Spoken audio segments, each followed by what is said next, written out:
Shalom, everybody. I know, no, people are not waiting for me to come here.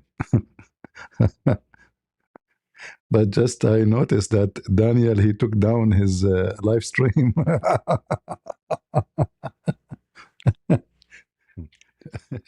Oh boy. Shalom, everybody. I know, no, people are not waiting for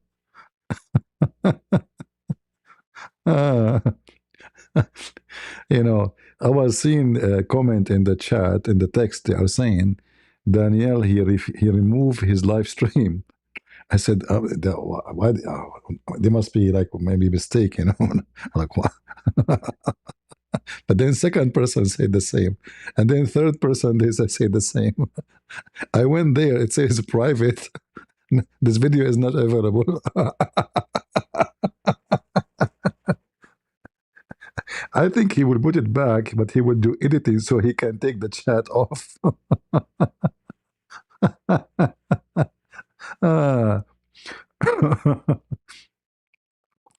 And it's possible that somebody after that too, and you know, he spoke in the mic after we left about Christian Prince. We don't know what happened. maybe somebody came to the mic and says to him, you coward, why you did not no, we don't have it all, you know, we have the time we were there. I did not record all, you know. But look how, you know, you see, I went, it says this video is not available, you know, it's gone. See? Let me show you. You can go yourself, check the last stream, is gone. There's no stream. Right? Video unavailable. This video is a private. Well, yeah, he took it off. Yeah. Potato. Potato. They are potatoes. All of them, they are potatoes. So when we laugh at the Abdul, we laugh for a reason, you know.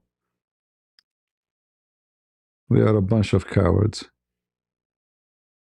Right? I mean, can you find the Abdul? He is not a coward. Its mission is impossible. Yeah, they took it off.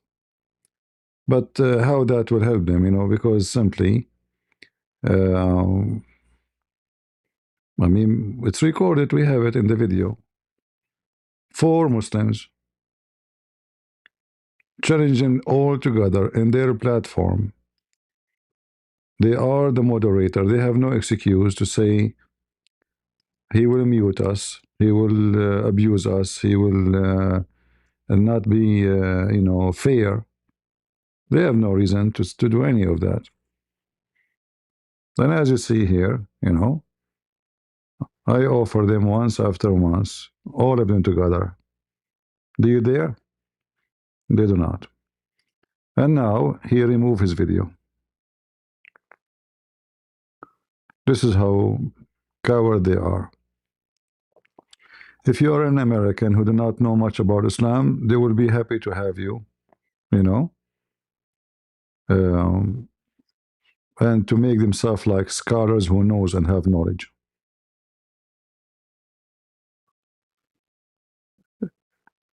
He might have copyright. You mean over my video? Hey, let him try.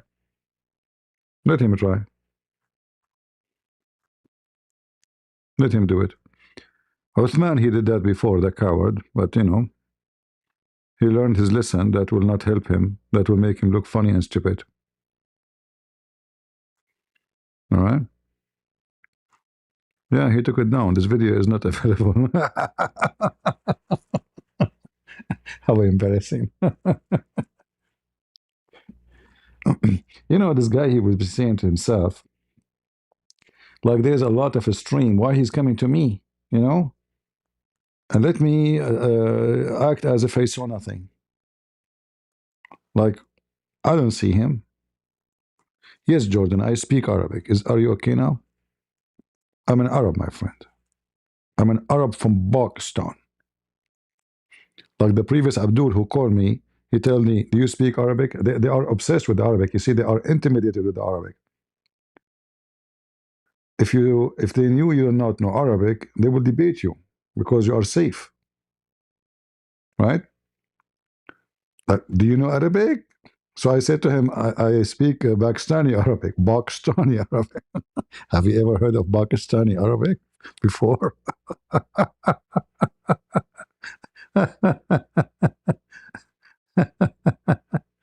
Ah, yeah, I'm showing the whole page. They cannot strike me. I'm showing the name of the, you see, the name of the channel, the chat. He cannot. Yeah, let him try. But look how covered he is.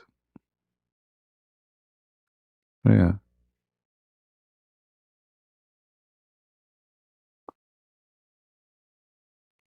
potato.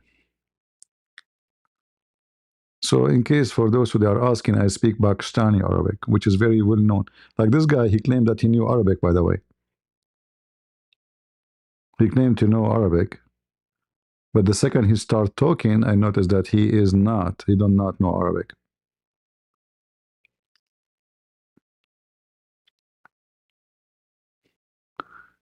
You see your chat in this chat? No way. You see your chat in the chat? Are you serious? What? How your chat is coming in the chat? Something fishy there. Hold on. Do we have here a magnifier for this in this software? I'm not sure really. Uh, I don't know if we have such a thing. What is this here? Bad level, green screen. No, this is not what we want. So maybe we can zoom into the chat.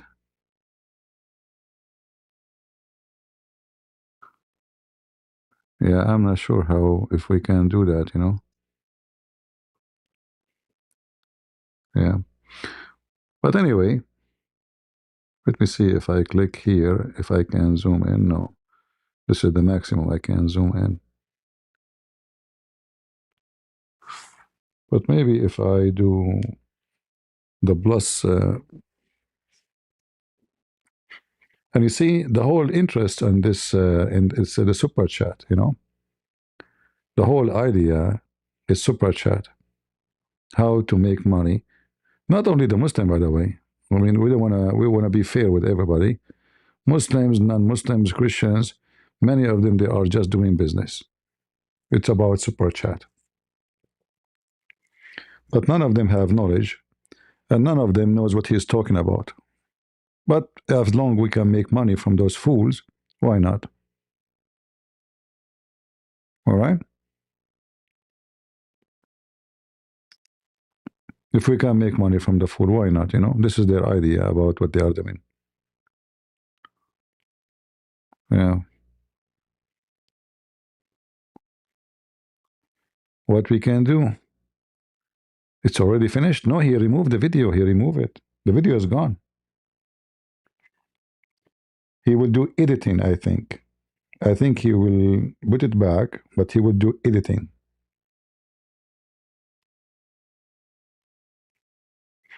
And I like it when the Muslim, he asked him why you agreed that Muslims have low IQ. He said, well, because they do.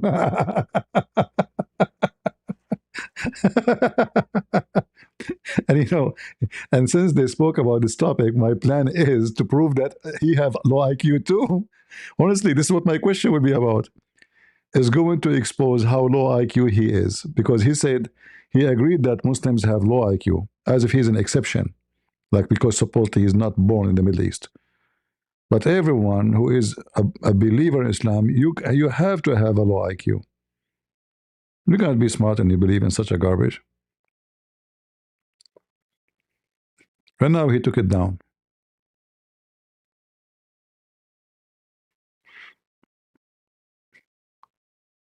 No, no. You see, he make poo, and he is the kind he cannot take it back. Like other Muslims, they, like they always find a solution to get out. But he is the kind, when he make a poo-poo, he refused to admit that it was a poo-poo. You know, he have too much pride. That's why he's stuck with the poo-poo he make. You know.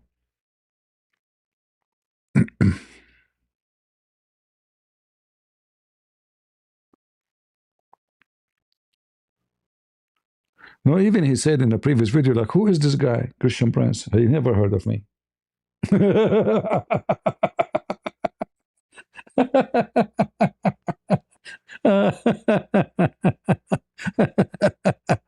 like who is this guy?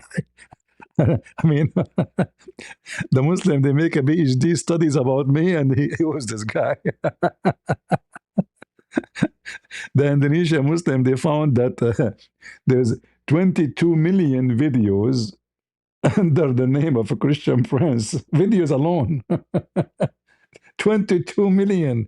And this is entered the year 2020 or 21.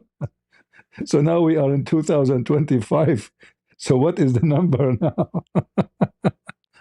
And this guy do not know who's a Christian Prince, supposedly. But you know, remember, he want to debate Hatun. Hatun? He want to debate Hatun? He is willing to debate Hatun.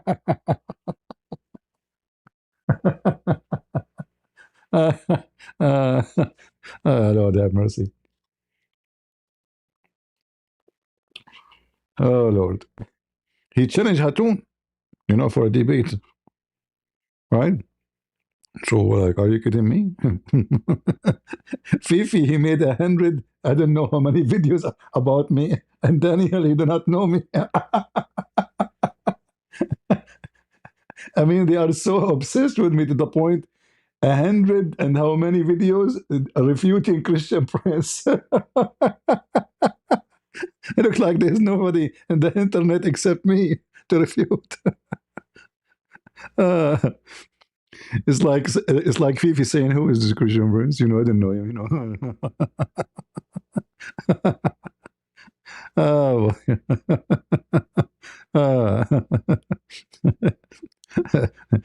Jay, this potato Orthodox, he's a kid. He came here and I made him shish kebab. He watched the video. He refused to talk about Islam. So let us hold on, let us watch your video and let us see what you say. He said, no, no, no, no. I want to talk only about God is the Father. And then he made poo-poo that Muhammad is holy. And then not only that, just how stupid he is, he quote for me a verse about liars. They accused people, they are insulting the Bible, insulting the Torah, the holy word of God, and Moses. He quote for me the liars, not even the Bible is saying that, to prove to me that the prophet is holy. الزط, a bunch of homo. Yeah, look at the books, guys, behind him. Look at the books. You see the scenery? This guy is a scholar. Look at this guy. Look how many. I have 0 books behind me, honest to God. I have 0 books. I have books, by the way, but I did not open them for a long, long time. I don't even touch them. You know, they are in boxes. Because why we need them when we can open the book in anywhere in 2 seconds in the internet? You know, all of those is to show. This is show time. If I want any hadith, which one is easier for me now?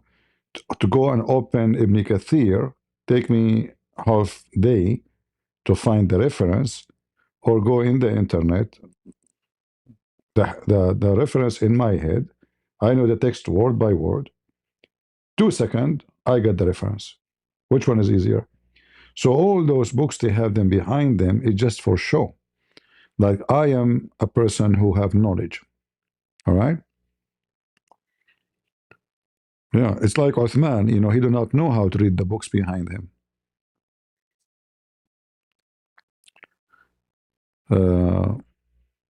Yeah, he took it down. The video is down. Go check it out. The video name is what? Remember? What is the video name? Challenge Muslims ascetic. Is it skeptic or skeptic? I thought it's skeptic. Skeptic. Here it says ascetic life. You see it?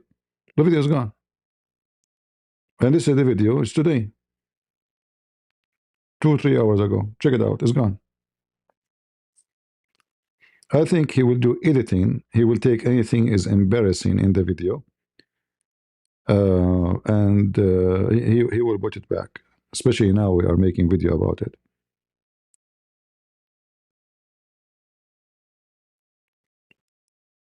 Septic?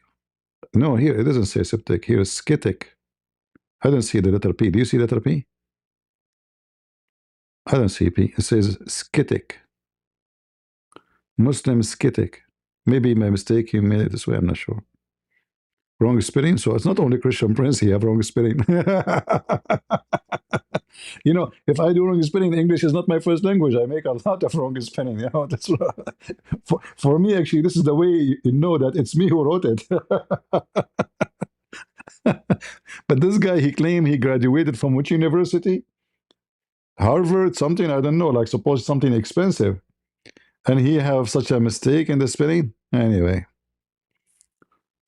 Yeah. And challenge, you know, challenge. Actually, I wasn't thinking to go there, but when I say it says a challenge, okay, he's taking calls.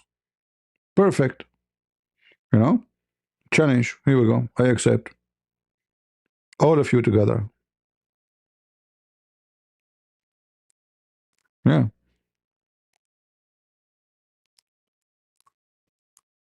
CP got him in spelling mistake.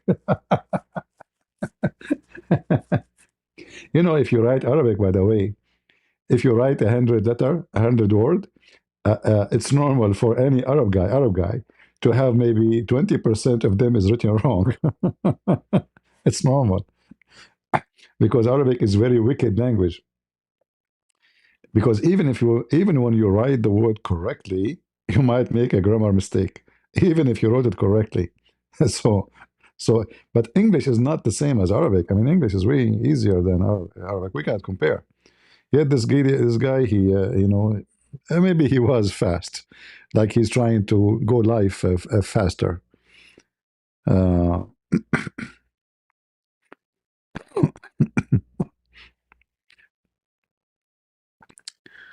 oh boy, the low IQ. Maybe after he finished, he found many comment from Muslims about me underneath, or maybe Christians, and the chat is obviously exposing how coward he is. So he decided to, or maybe somebody even spoke about me after we left. You know, I don't know.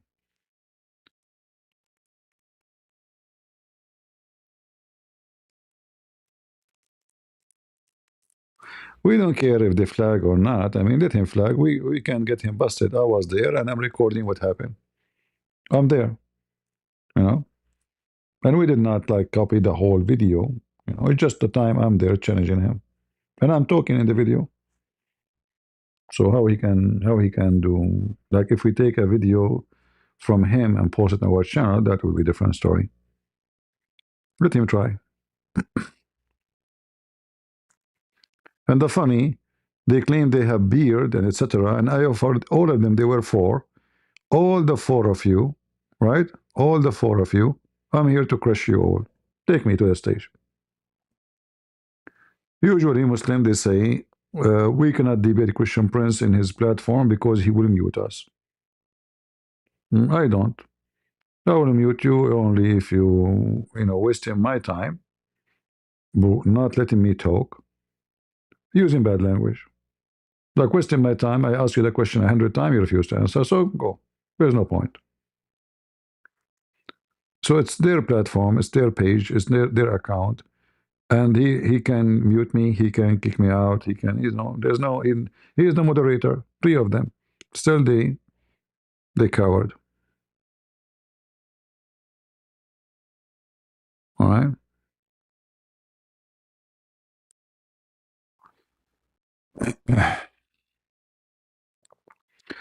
If it is someone else who do not know anything about Islam, they will take. He was taking people left and right, right?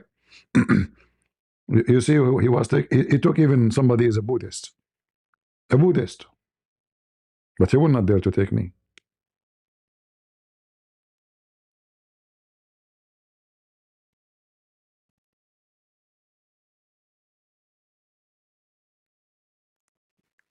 Well, don't worry, my friend. I know my rights. Let them try. But it's a shame of him to take the video down. You know? Even Zakir Naik, he took the video when I came to him, but we have it recorded. Even Don Detan, you know Don Detan, this guy from Indonesia? Do you know what he did? He claimed that somebody hacked his YouTube account. And he deleted, look at this lie. He deleted his lives. Not all the videos. I mean, look how nice this guy. He can delete the whole channel if he wants, if somebody hack it. He deleted only the life, the last few life, which is including mine.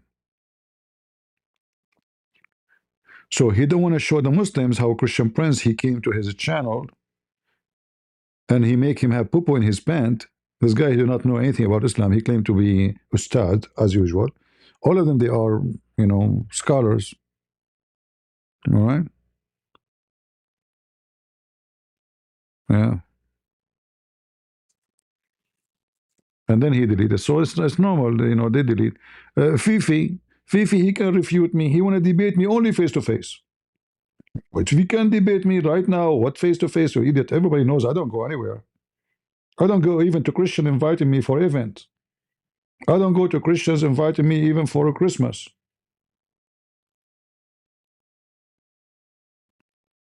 Is that true? Osama Daktok, he called me 100 times.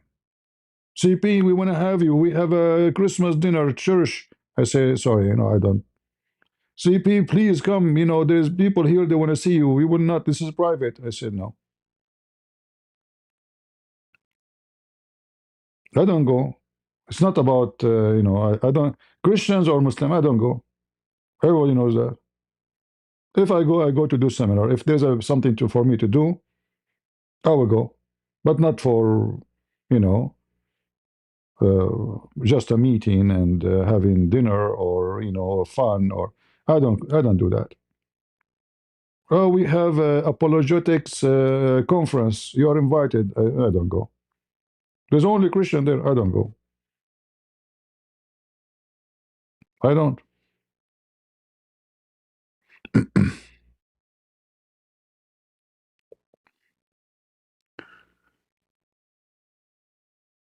He's talking about splitting the moon. Tell him, a Christian Prince, he said, come here so he can split you two pieces like the moon. Fat boy. Like this guy, he said qadr, qadr. He don't know Arabic. He claimed to know Arabic. He said qadr. Qadr, which means pot. Tell him, come here because your ass is so big like a pot. Let us do barbecue, little kid. Splitting the moon.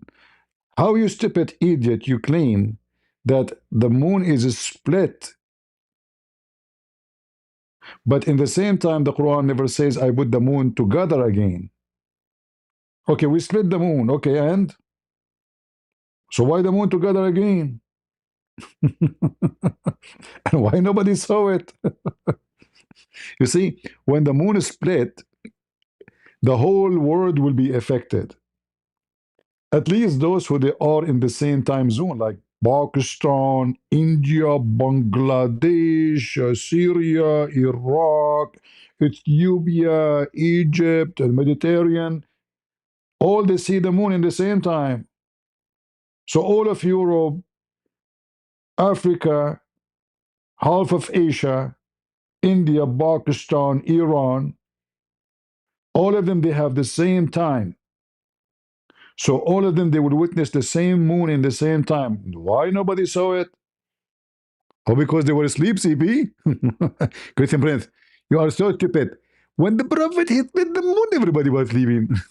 Everybody is as a Quran, like everybody, like nobody at nobody is let us say horny. His wife she wake him up. Hey, honey, let's make some babies. There's nobody outside like drinking some vodka. Even a drunk person, he saw the moon two pieces. Nobody saw it.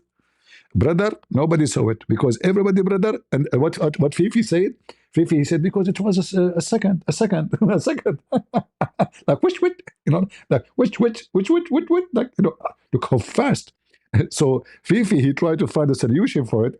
He says because it was for a second. This is why nobody saw it. You know, $5. Thank you, brother, for having dialogue. Thank you for the $5. This is why I'm here. A bunch of fool. Ah, Lord have mercy. See, he's trying to. He said, "Oh, I did not look. There is super chat. Let me cover them up so they can donate more. Otherwise, they will not come here again."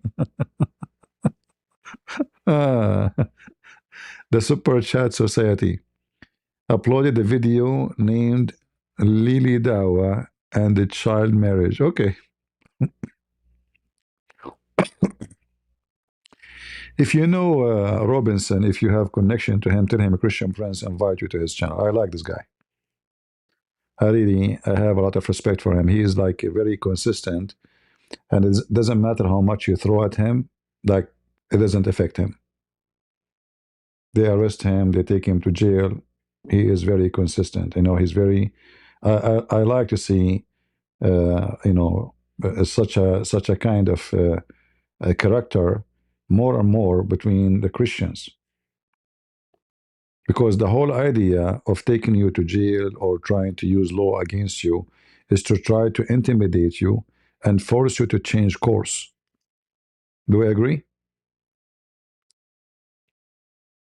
That's the whole idea. Is to make you to change course and not to talk about their garbage and not to expose them. So you notice that this Tommy Robinson, there's nothing will make him change course. You take him to jail, you threaten him, you bring him to judge, you make 1,000 cases against him, it still doesn't make any difference. All right? Daniel, please debate Kafir Christian Prince. Look at this here. Daniel, please debate Kafir Christian Prince. I don't know who is this guy saying that. Is a Muslim or a Christian? I'm not sure. Yeah, so if you know him, if you know Tommy, tell him a Christian Prince, say hello, and I really appreciate him. Even if you don't come here, I mean, I know this guy, he have his own things, is busy, but he's more than welcome. I will be happy to have him. And just tell him a Christian Prince, say hello. I'm sure he knew about me. Yeah, they try always to intimidate you. When the Muslim they say we know where you live, we know, etc. It's all about. It's a process of intimidation. So through the years, I'm doing what I'm doing. Uh, they did everything in their book to intimidate me. You can imagine what can come to your mind. But then by time they learn that this guy, the more you try to threat him, intimidate him, the more he go aggressive. It doesn't work in that way with me. If you threat me, if I'm going to go now for 15 minutes and somebody come and threat me, I will stay for 10 hours. It worked the opposite direction with someone like me. And this is why I like about this Tommy Robinson. It doesn't matter how they put on him, it doesn't affect him. It do the opposite. And in fact, just to show you how stupid they are, the more you, let us say, uh, you try to intimidate him and put pressure on him, the more the public support him. You know what I mean? It doesn't work the way they are trying to. They thought by putting some pressure on him, they can intimidate the rest who they are supporting him. But it worked in the opposite way. Like now, if the Muslims say the most wanted person for us is a Christian prince, what that would do for the Christians will notice, oh, this guy, we should support him. Then must be so good, to the point the Muslim they put him in the top list. So it worked in the opposite way. So if you know him, tell him a Christian prince, say hello, and if you like to come, he'd like to come and join us here live. He can communicate me in Patreon or any ways he wish, and I will be happy to have him. Even though you know, usually I don't really, you know me, I don't have guests and all those stuff. I don't do them. But this guy, I really like him. He is very. I find him very unique, you know, between the rest. To make it simple, CP, I can show you Bible talking about Muhammad. You want to challenge me to show you the reference? Okay, you want to call me? Heart? Do you want to call me to show me the reference about Muhammad? Even though I wasn't planning to stay here for long, but I can take you. Do you want to call me? Our friend Vertos, I'm not sure how to say your name. Do you want to show me and call me? Muhammad in the Bible? I like to see it. Man, you will destroy the Christians if you show us.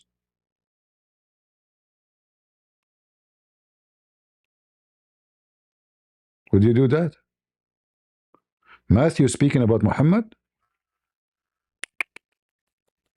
Oh, okay. Matthew 24:11. Okay. That's a good one. Oh, you are fishy, fishy. Bad boy, bad boy. All right. I misunderstood you then.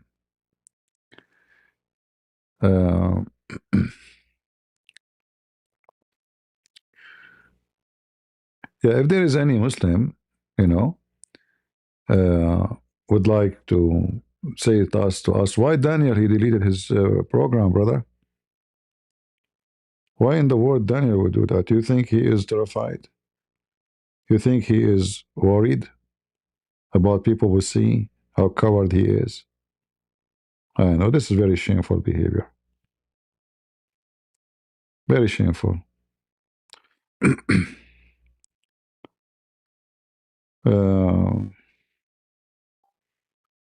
Let us see.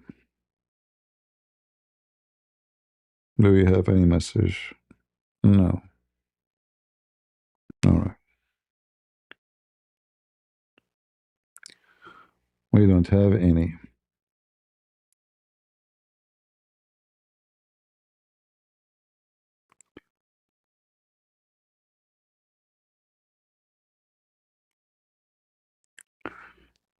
Yeah, for sure, Muhammad is in Matthew, which is a verse speaking about false prophets. No,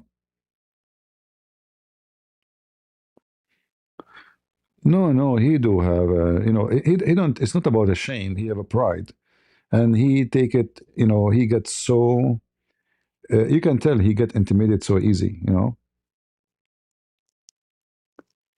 Actually, if you notice him, when he is debating Christians, how much submissive he is. Like in one hand, he tried to present himself that he have knowledge and he is smart. But the second you put him into a debate, he is extremely submissive. Like when he was debating this Orthodox, what's his name? Andrew? And this guy was really, it's kind of rude. Like, you know, he was saying, stop if in your sister. You notice how Daniel, his answer is very submissive, you know, like he is so much subdued to whatever the other debater saying to him. In fact, he agree with him. even though he tries supposedly to defend. So the guy told him, you have a low IQ. He did not say this is can be a wrong study. No, he agreed. Whatever the other person says, he is submissive to the idea. Or what he do, he tried to cover, like to color it. Says, okay, isn't it better to have a low IQ society, but they are following God? Isn't it better? But this is not what the debate is about. The debate is that your religion causing you to have low IQ because of the practice of the religion. And then if you have a low IQ, how you can follow law if you are a low IQ? Low IQ will make you a criminal because a smart person, even if he break the law, it's going to be very hard to get caught. But a low IQ, he will not even understand the law. So in order to follow the law, and he will not be able to be a good citizen because he's a low IQ. It's like explaining to someone is a low IQ why you should not cross the street when it is red light. He will not understand. He will cross the street.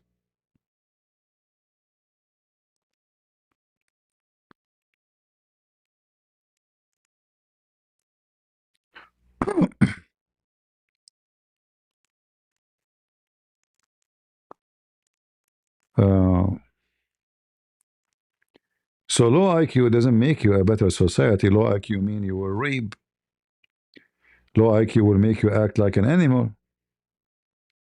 Low IQ will make you not a civil person. It doesn't stop just to being low IQ like I have no skills. Right? Low IQ will make your street dirty. That's why street in Pakistan and those countries is horrible. If you go to any country, like you go even to most busy crowded, like you go to Korea, you will find people lining up behind each other in the line waiting for the bus. If you go to the Middle East, you try to get into the bus. How you can get in the bus? Seriously, how you can get in the bus? Shall I take you to Pakistan or Bangladesh? By the way, before I forget, please, guys, don't forget to support those Christians, poor Christians. Until now, we have only little money. You know, I promise them I will cover the cost for the center, even if it's going to be from my pocket. So if people do not support them, then I have to make it all go from my pocket, which is going to be very heavy on me. But I have to keep my promise. So the link is in the info, you know. Until now, we have only 103 members, and the total is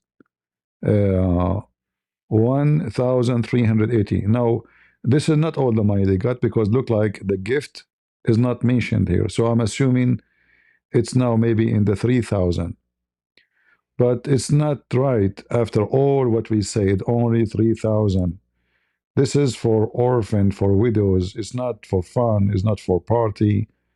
You know, when David Wood and Apostate Prophet, they made a private GoFundMe for this woman, Lubna. And the Christian, they start giving 25, 26, 27,000 for Lubna. Why we don't give so to children's? Why there they can give to Lubna 25, 26,000? When this guy, Apostate Prophet, he wanna move just from a house to a house. He's a man, he's a growing man. Why people they send tens of thousands, but we cannot get few thousand for them to fix the center?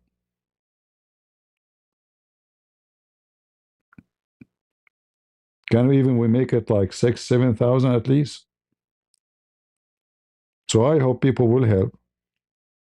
This is a center will take care of children and women who suffer from trauma. They are victims of war.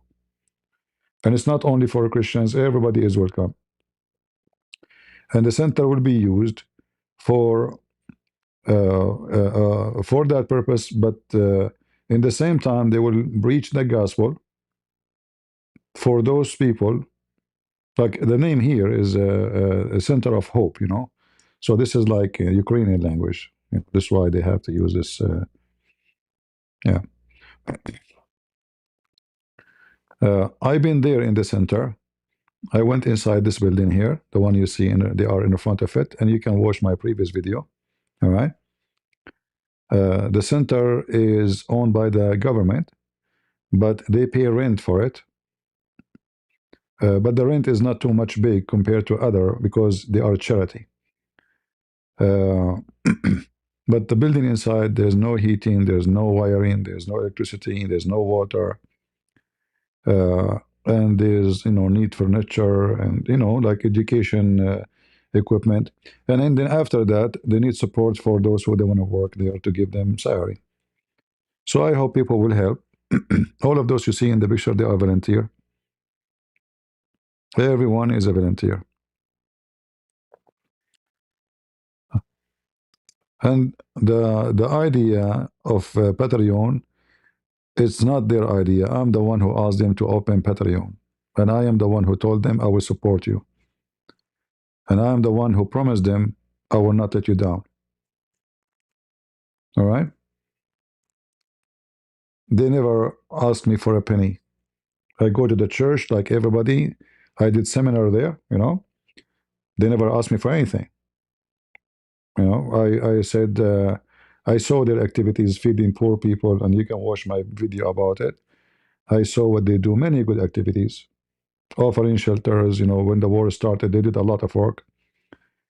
Uh, so I asked them what activities you are doing these days. They said we want to open a center. Just, okay, when is going to open? They said, well, trying to fix it. It's there is no heat, there is no electricity, there is etc. I said, so why is not open yet? Why you don't do it? They said, well, we need to have a budget. I said, okay, you know what? Why don't open Patreon, and I will do my best to cover up fixing this center. So it was my idea. It took them more. Guys, do you remember when I was in Ukraine? 2 months we are talking about this, and I left, and still it's not ready. 2 months I'm asking them to open the account. You can tell they are not really. They are not after money. Even though I told them we open Patreon, we can send donation. I keep asking them. I keep reminding them. Nobody speak English. They are not, into this donation. They have no idea what it is. So it took long time. The last day I was in Ukraine, if you remember, they gave me the link, and then they told me don't publish it because we need the approval. The elders, they need to meet, and they need to agree that we can collect donation. And then the donation will be under the supervision of the elders to be sure where every penny is gone. It's not like for one person going to his pocket. It's coming to the church, and the money will be spent by the approval of the elders. So every penny will go to its place. So even after this, why I did not publish it until I came here, and I say, "Is it ready now?" They said, "Yeah, it's ready." So then I made a video about it, if you remember. So I hope we will be able to help them. I just wanted to remind you, you know, maybe they have more pictures. I don't know. It says 9 of 13. I think they are the same pictures. You see, they didn't even know how to add pictures, like they add in the same pictures. So 13 pictures, but they are the same. Maybe they were adding and they don't appear right away for them. So why it says 913? I don't know. It says 9. Maybe this is in the print. Or maybe in the print here, yeah. Only 2 pictures. Okay. So I hope people, and the link is down in the, in the info of my video. All right. And I can give you the link right now in case you are interested to help. Helping children is a blessing. It's an honorable thing.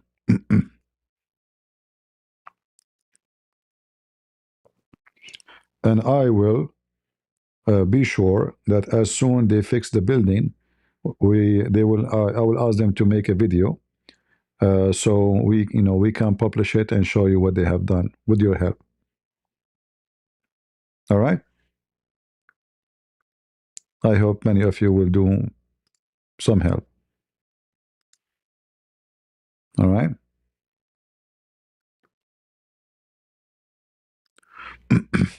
Yeah, they are not into media and advertising, and they are very they are like farmers.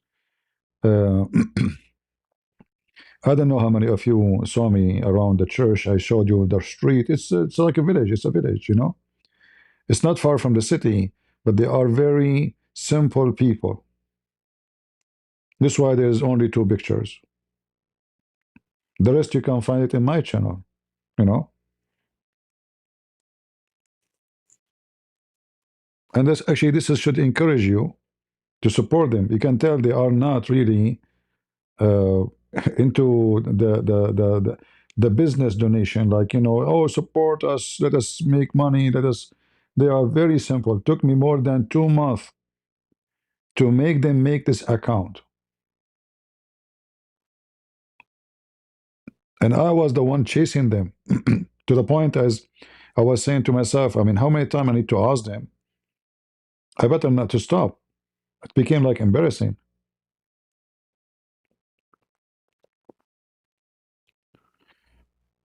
uh, So I hope people will help them. And please remind me from time to time to mention them, because I don't want to forget about helping those people. You see, until now, 1,380. Now, I know that the gift is not showing here, so it's possible maybe they have now 3,000, maybe. I'm not sure. We will see. But still, it's little. 3,000, what 3,000?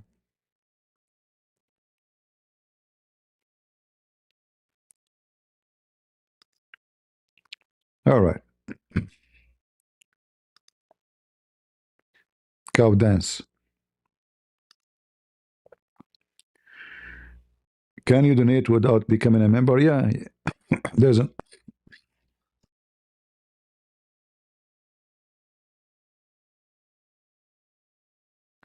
Sorry, I have to block the microphone. Um, yeah, you can go in the page here. There's an option for gift. You see it? You see this gift? So if you choose the gift, you will donate one time. So anytime again you want to do it again, you can do it again.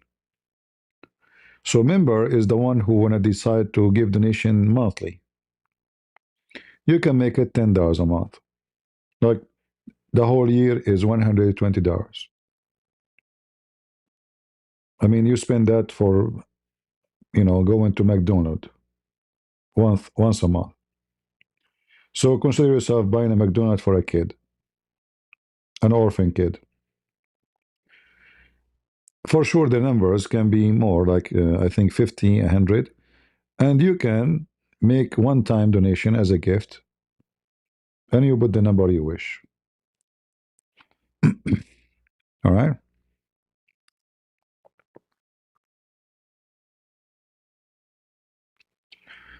3,000 in Ukraine is 120,000. Uh, that doesn't make any difference. Still, the 3,000, 3,000. What about we say in Korean? That will make a million, maybe. Who care? In Turkey, maybe they will make 50 millions.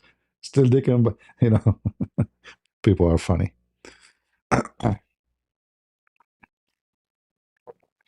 Like, brother, it's 120,000 in Ukraine. But what difference going to make? Still is the same. It's $3,000.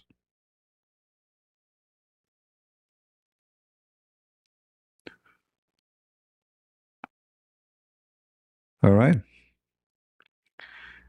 Actually, record the last 40 minutes of the life in which they said pretty interesting things.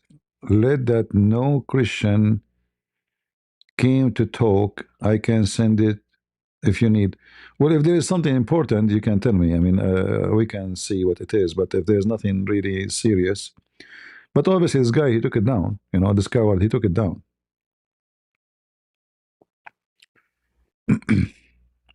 The Abdul, he took it down.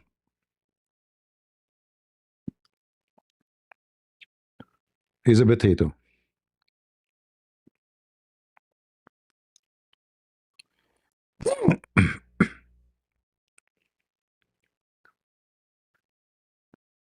I am coughing because of the acid. You see, when the acid come to my throat, it caused me to cough.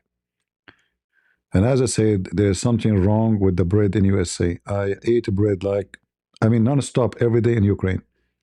I did not have acid for 1 second. Do you remember the bread I bought? Like, it's like almost 2 kilos. Huge, but so tasty, unbelievable. And I did not even have acid for a second. Every day I buy some bread. I mean, the bread there is so delicious, it's so cheap.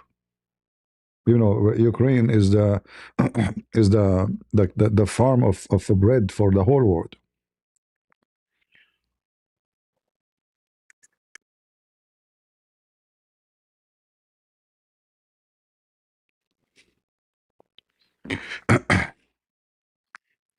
So if I plug the microphone, understand that I'm just trying to avoid you from hearing my cough from this acid thing. Uh, Ilhan Omar, she married her own brother. Like, yeah, I don't know. We hear about it. Why the government don't do anything? If it's true, and she married her brother to get paper or to give him paper, so why this stupid government don't do anything about it? It's a good question, right? Even Trump, he spoke about that in his office. It must be true then. So why she is not stripped from her citizenship?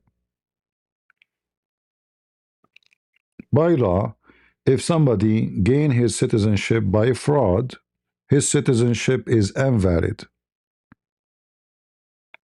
The judge, they can take the case to the judge and they will strip the person from his citizenship because it's based on false information.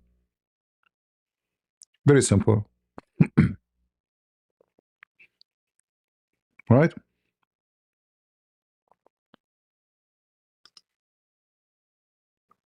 So why they are not doing it? I don't know. I hope they will do it.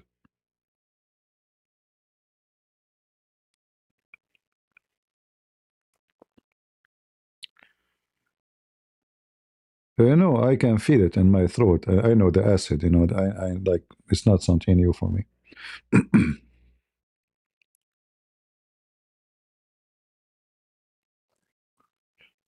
Yeah, but imagine how much they do this stuff. You know, they keep bringing people from Somalia, and there is something else. I hope Trump he will be able to succeed to do it. Is to stop the birthright. Those Muslims and everybody they come to USA as tourists. The wife she will deliver her baby within a week or two. They make it happen when they are coming to USA. The baby is born in USA. He got a passport. Imagine. They go back to a Muslim country. He come back after 20 years. He's an American citizen. This is should be stopped. And I hope Trump he will be able to change it. They are bringing millions of Muslims to around the world, not only in USA, in Australia, etc. by doing this trick. The sister, she invite her sister. The sister, she is a pregnant. The sister is coming to USA. The sister delivered the baby. The baby is born in the hospital in USA. Citizenship is born with it.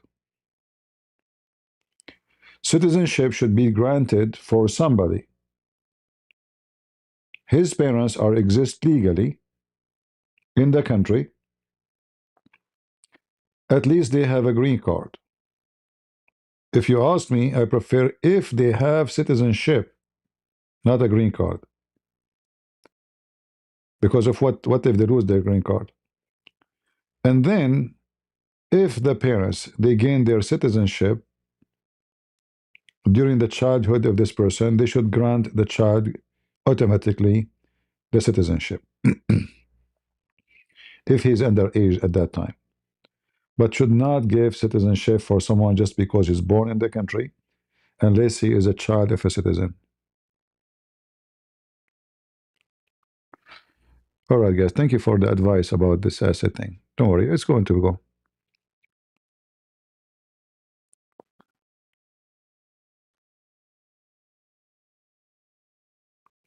I know, big fraud. Not only that, all of them, they live, most of them, they live under Section 8.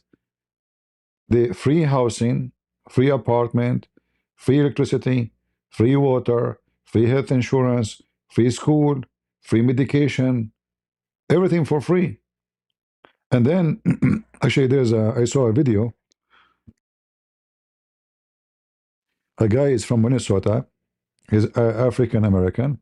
He said he worked as like as a maintenance for this Section 8 buildings. He say all of them they are in Section 8. He says from every 10 people who they are under Section 8, 9 of them are Somalian. From every 10. And then when he go outside, he see brand new expensive cars. So how someone is living by welfare, yet not only they have one car, he said he saw some guys, they have many cars, not one. So they get the free housing, free education, free, and then they make money from a scam, and they get rich, and all of this from the American tax. And they are doing the same in Australia, the same in England, the same. If you remember this terrorist, they have a documentary about him. He have 4 wives, but all of them they registered themselves in Australia as single mothers. Why they do that? Because when she is a single mother, she will receive support from the government. So the guy he just sleep with them, make babies, and he don't need to spend money on them. They got a free housing, free support, free child support, medication. The mother she became like their nanny. She got a salary. This is what the Muslims do. So the system need to be changed. Otherwise, actually, the reason they are coming to your country is because of this.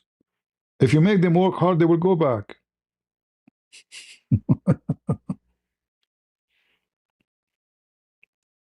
They are lazy people. Those people are lazy.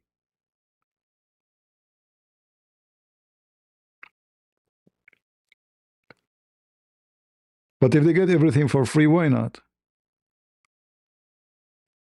Like now, if you type the word Somalian, you know, you will see how many videos. And not only that, they are talking about controlling America. They make videos about controlling America.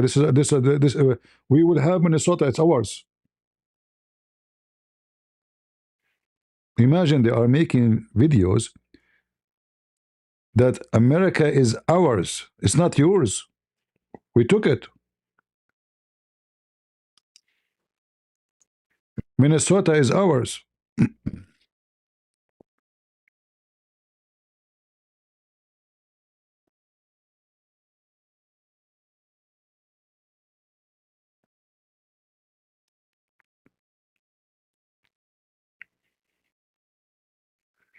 And then whatever money they make, by the way, they send it right away to Somalia. Why? Because they knew that one day they might get caught. Okay, take me to jail. I serve and then I go back home. I'm rich. You see why they want to send all the money to Somalia? They don't keep it in America. They keep only what make them enjoy life. But the real money will go right away to Somalia. You walk in the city of Minnesota, you will find nothing but Somalian.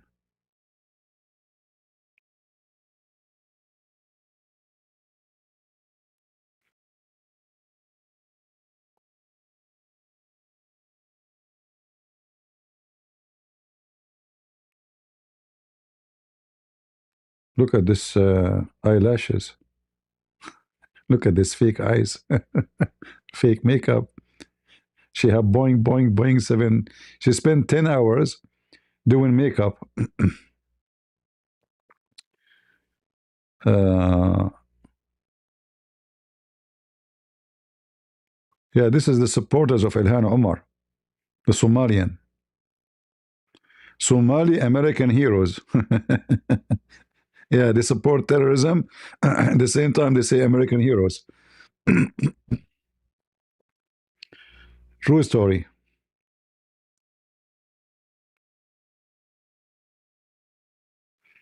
And this guy is crying for Somalian. You know, we send them home and they are struggling to adjust, brother. Here's a man.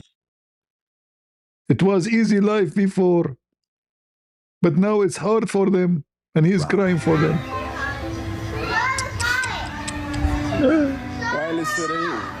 أنا معهم لأن دبي أنت اللي وضو باسبوركي ولا قاطي When he was in America, he was spitting at Trump. America is garbage. This is, you know, you don't know, but you know, the second you send them home, please take us back, please, you know, take us back.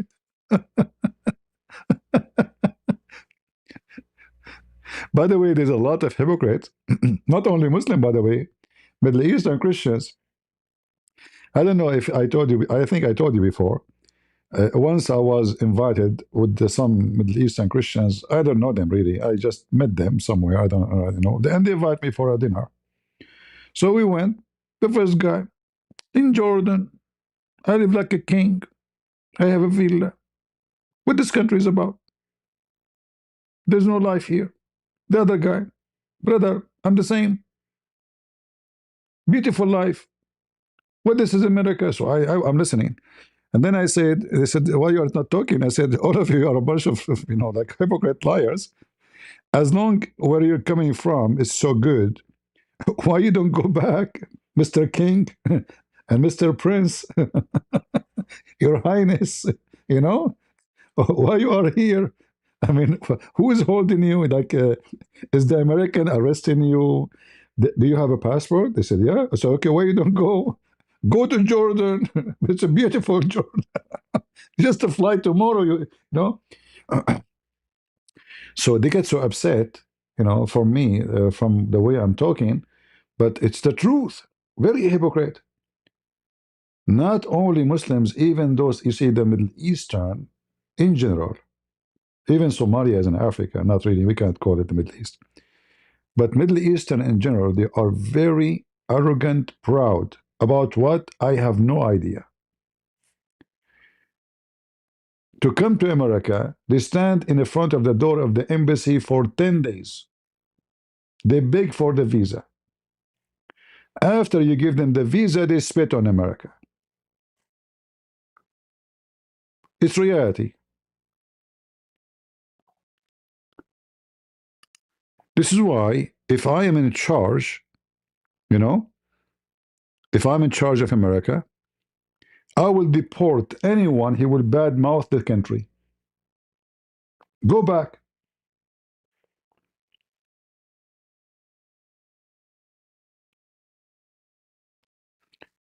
You know, if I, like, I don't know, I mentioned to you before, when I came to the state, I came here to stay for a few days. It was for a New Year, Christmas and a New Year.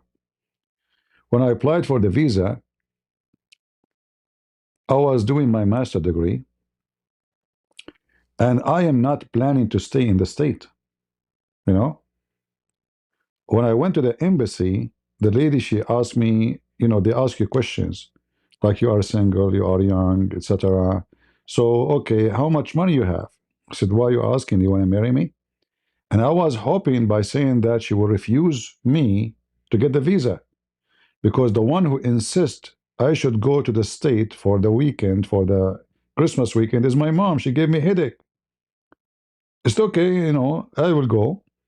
I will not take with me any document. I will take no papers. I will not take bank account. I will take nothing. In fact, I was going in a hunt, and then I remember in the last moment that, oh, I have an appointment in the embassy. I went in the embassy wearing my vest. My vest is dirty. My jeans is dirty.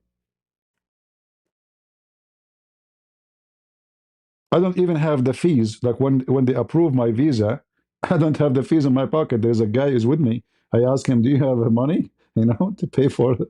So anyway, after I stand in the window, she said to the guy next to her, "Do you see what this guy said?" He asked me, like, "Why you are asking me you want to marry me?" So they laugh. I thought she got upset, and I was happy with it. Like, okay. Uh, uh, so you don't have any document? I said, "Why? I want to bring you document. That's it, my passport. Give it to me or don't give it to me." She said, go sit down there. Okay.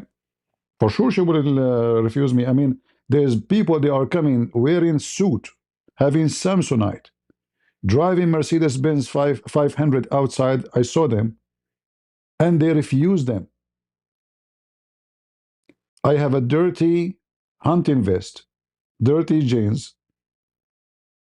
I have no document except my passport. I have no bank account. And I made fun of her. So why in the world she want to give me a visa? After 15 minutes, they call my name. I went to the window. She said, not to here, go to the accountant. I said, why? Said to go to pay for the visa. So what visa? what visa? Said the visa. Said, you gave me the visa? I said, yeah, you approved. What?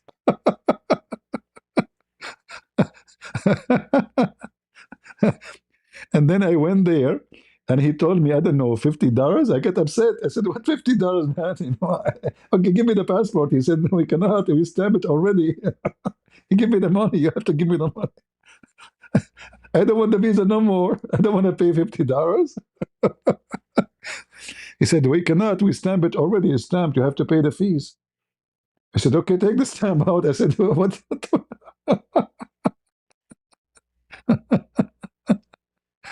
Like, take the stamp off, man. Take your stamp and give me a break. I don't want to go to America. I came here because my mom, she gave me a headache. Anyway, I got the visa, and then when I went outside, they gathered around me. They said, "How they give you the visa? We were watching you. You have nothing with your no document. Do you know her? Is she like your family or something? You are connected?" I said, "No, I don't know. I don't know why they give me the visa. Honestly, don't ask me, please."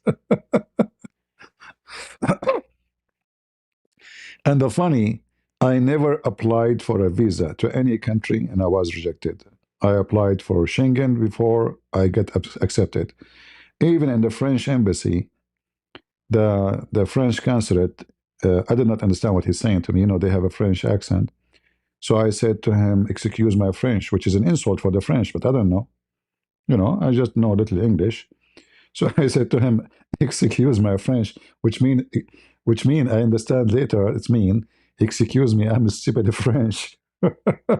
He looked at me. He said, "What?" And then he laughed. And then I said, "Okay." They get upset. And then he gave me the passport. I went outside. There's a visa. I went to the German embassy. Uh, there is two windows, you know, and people, they change the line. They are watching who is giving visa, who is giving okay. So the guy, he will be watching. Oh, he's refusing. Let me switch to the other guy. Maybe he's nicer. Like, yeah, I don't care. So I went to the window. He said, "Where are you going?" I said, "To Stuttgart." He said, "Who you know there?" I said, "Nobody." He said, "Why you are going there?" I said, "Just for fun." He said, "So you do not know anyone?" I said, "I just told you, nobody." He said, "Okay. Well, I think I will not give you a visa." I said, "No problem." He said, "You aren't upset?" I said, "Why I will be upset? Give me the passport." You know, he gave me the passport back. The window, I see him, but I don't see the table. It's a window like bulletproof, and there's like a high counter table, and then there's his table. He's sitting down, so I see his head, but I don't see the table. He gave me the passport, and he said, uh, "See you in Stuttgart."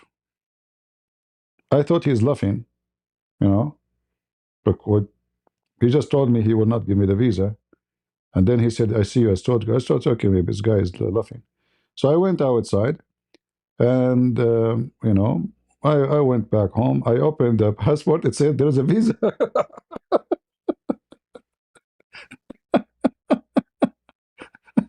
I got a visa. And the funny at that time, even now, I mean, it's getting so hard. If you are a Middle Eastern and you are a single and you are young, it's mission impossible to get a visa. But I never been rejected. And I have to say to you, I'm a believer. I believe the Lord. He is the one who made them give me visa wherever I go. It's not me. I never provide document. I never provide bank account. I never provide that I'm a businessman. I can afford it. Don't worry about me. I will not be a migrant. I never did anything. And I have no intention of migration. Never come to my mind that one day I will be living in the United States of America. I never thought about it for a second.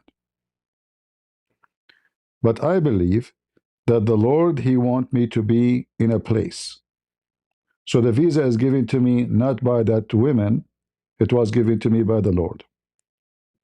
And that's why, like through time, I start noticing that things, you know, especially in my life, maybe not for everybody, maybe for everybody, but I noticed that things happen always, and there's a reason for it. I don't believe in destiny, you know, but I believe that God always can intervene in your life and He can make your life go in some kind of direction. And I believe this is what happened in my case. So what was a trip for 1 week, it became lifetime journey. As simple as that. So those people, they come to this country and they don't love it. I love this country. When I felt this country need me, I joined the USA Army with no hesitation.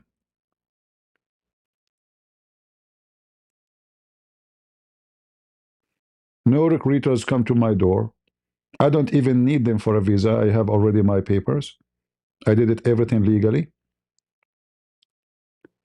I went uh, to the recruiting center. I told him I want to join the army. The guy, he says to me, what is your skills? The second he heard that I am a Middle Eastern and I speak Arabic and I have a law degree in Islam and I have blah, blah, blah, blah, blah, he jumped. He called his commander. He said, sir, we have such a person. He asked me to go to the boss office, not to recruiting office no more, because they wanna, they wanna guarantee they will not lose me.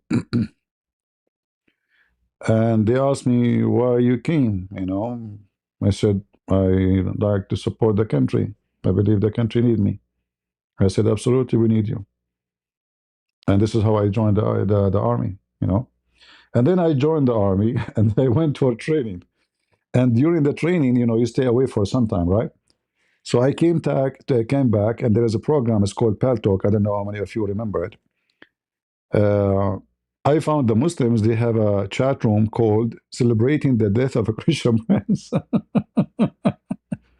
So people, they start saying that, I have some people who I know in Pal Talk. I told them I'm leaving to the army tomorrow, etc., and blah, blah, blah. So I did not show up for long. For sure, you cannot show up. I mean, you are in the army now. You cannot, it's not like you are home. So when I came back, uh, I opened Pal Talk. It says celebrating the death of a Christian prince. So somebody told them Christian prince get killed, by the Mujahideen. Allahu Akbar. They told him he got killed in Iraq. So I went to Pal Talk chat room, the admins, and I asked the admin, can I talk to you in private? So we went in private. Admin is like employee of the company. It's like TikTok company. They have an admin, an officer in the company. So I told him there is a chat room. It's called "Celebrating the Death of a Christian Prince." Do you approve that? He said, "So what's the problem?" He said, "I'm a Christian prince."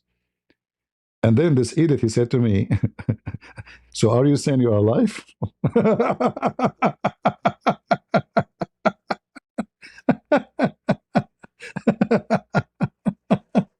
He said, "What?"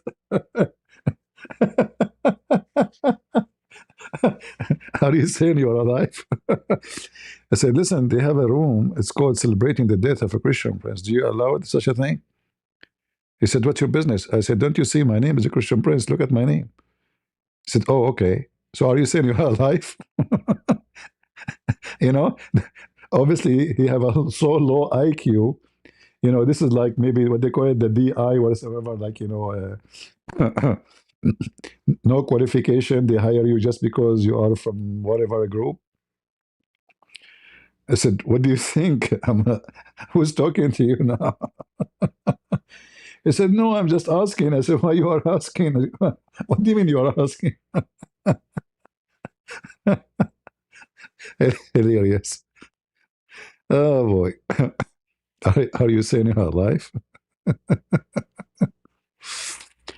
Is this time you tricked Muslim by saying the Pope stepfather become a Muslim? The stepfather become a Muslim? No, no. Once I went in a chat room. It's an Arabic chat room, big chat room, you know.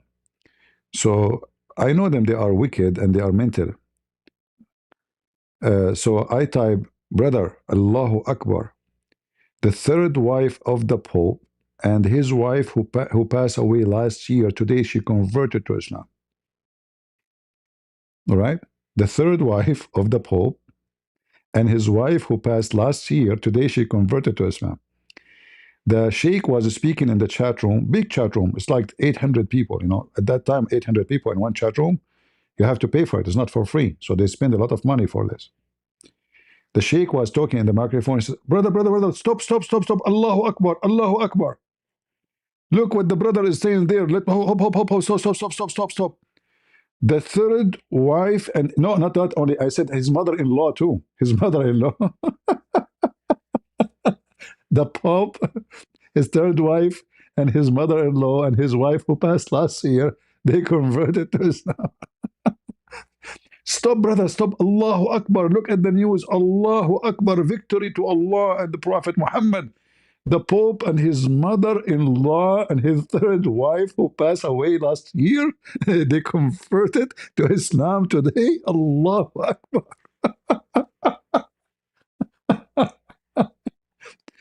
And the chat room went crazy.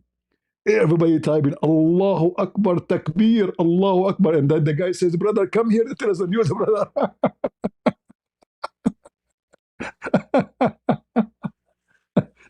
Hilarious, Abdul. And then one of them, he says he's smart, like supposedly after 15 minutes of celebrating victory, one of them, he says, "Brother, hold on. The Pope don't get married."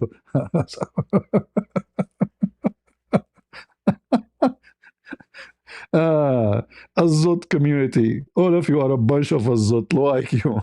You know?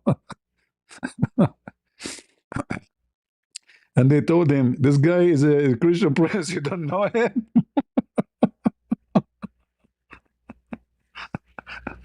Come to the mic, brother. Tell us the great news. uh, his mother-in-law converted, and the wife who passed away last year, they converted to Islam. How she passed away last year and she became a Muslim today? Abdul, scammers. Look at those Somali migrant tied to fraud scheme on balance. For sure. I mean, they are very good. They are very decent society. Uh-huh. U.S. federal agent targets Somali migrant. They are migrant, huh? Uh-huh. And how a Somali migrant he have such a nice car?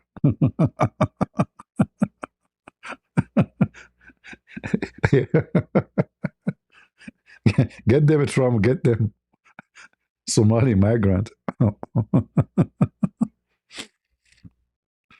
And those people, they are coming to support the Somali migrant, brother. Look at those white people. Look, look. And this woman, she have a cross too. Potatoes. Lifty. The lift. Lifty lift. Lord have mercy. uh, Brother Christian Prescott, I'm a troublemaker. Sorry. So, since I was a kid, I was always like, I do things. Lord, but I have like a lot of stories, memory, about those stupid Abdul. Uh, Once the Muslims, they got me busted. So I, like today, like I enter, the chat of Daniel. I used to go and like to install terror in their heart. The second they see me, the chat room will start boiling. So I went to a Muslim chat room, and the guy starts saying, "Hey, CP, we have you recorded. You are going to be exposed." I said, "What happened?" He said, "You want me to play it?" I said, "Okay, play it." And then he played my voice saying, "Bring me one Muslim, I get you 5 hamburger." He said, "How you answer that? Now everybody knows how you make Muslims leave Islam. 5 hamburger. Come to the mic, you coward." So I took the mic. I said, "So are you saying to me that you Muslims, you exchange Allah for the sake of 5 hamburgers?" And they went so crazy. May Allah curse you. May Allah destroy you. You have a brain of Satan. You think you are smart? Allah will destroy us. Hold on. Let me talk again. He put a red dot on me, which means I cannot text. I cannot take the mic. Uh, you just said they are leaving Islam in my chat room because I offered them 5 hamburger. How cheap Allah is. I was joking, like, can you bring me a Muslim to debate me? 5 hamburger. The Muslim, they took it seriously. This is how low IQ they are. And they want to, like, how in the world this guy, he speak to a Muslim after 15 minutes, 20 minutes, 30 minutes, he leave Islam. Okay, we found the reason. He is giving them, he's offering 5 hamburgers. It's a big deal. I mean, for the sake of 5 hamburgers, I will throw Allah under the bus. What are you talking about? For 1 hamburger, I would do it. Uh, yeah, the old days. Actually, I went to Paltalk in the other day, and it's empty. This program, one day, it used to be super busy, hundreds of thousands. I went, remember I mentioned yesterday, I will go and open Paltalk, maybe we can get some Muslims. I open it, it's empty. Like maybe a couple of hundreds of people there only. But one day this program was the same as TikTok today.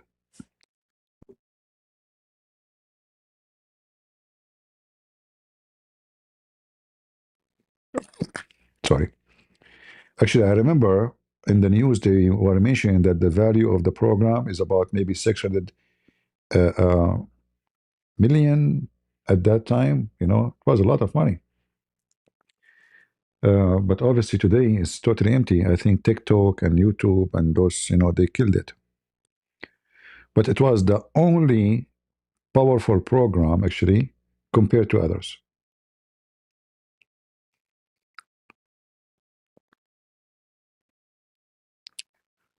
But obviously now it's not. It's lost its glory. You see, those internet business, they have no future. I believe YouTube one day is going to be out of touch because something else will take over. Like every, let us say, 10, 15, 20 years, there's something will come and then will overcome the previous one. uh, TikTok, the American companies were pushing Trump to block it because TikTok is killing their business, advertising, making money, creators, publicity. It became like a rocket. So Facebook, YouTube, Twitter, all of them, they were suffering, struggling because of TikTok. And then they come to the solution, okay, what about we buy it? And this was what happened. They wanted to block. Like imagine it was a safety issue, TikTok, but now it's not no more. So they were using any excuse to shut it down so they can gain the customers back. For TikTok is staying a lot. There's many people don't go to YouTube no more. TikTok is the most popular. But for me, TikTok is sick. A lot of horrible things in TikTok.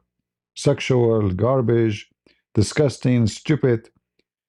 In YouTube, there's a easier way to filter. In TikTok, to just throw at you whatever come in the way. So if you have a children, you should not allow them to go into TikTok. It's horrible.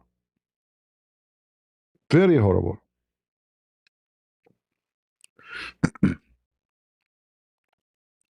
Anyway, so what I'm saying that all those businesses, time will come and they will be expired.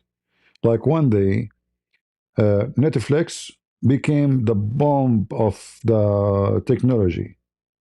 Oh, it's beating everybody. Netflix killed the video stores. Like I think there was a company called Blockbuster or something where you can rent video. They shut down. They go bankrupt because Netflix came to existence. But then now, who is watching Netflix? Nobody. Why you want to pay for it? You can watch 10,000 movies online for free in YouTube, legally. So Netflix is going to go to the graveyard too, because it's not going to be needed.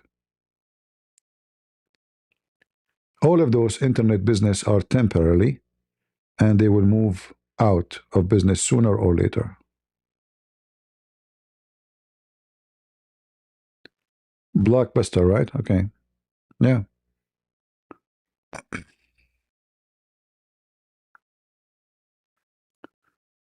Actually, I watch a video, as long as we are talking about free video.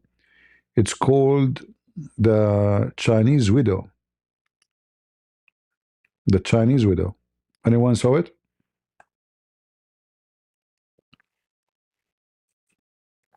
It's a nice video, a nice movie. You know, usually most of movies is like, it's just there's no story. There's no this one was a little bit, let us say, have a meaning. uh,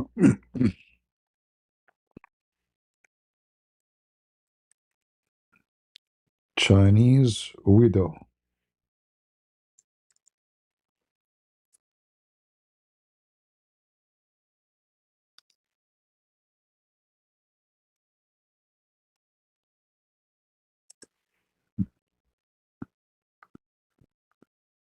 Yeah, you can search it. It's about an American pilot who his airplane shut down in China during the war with Japan.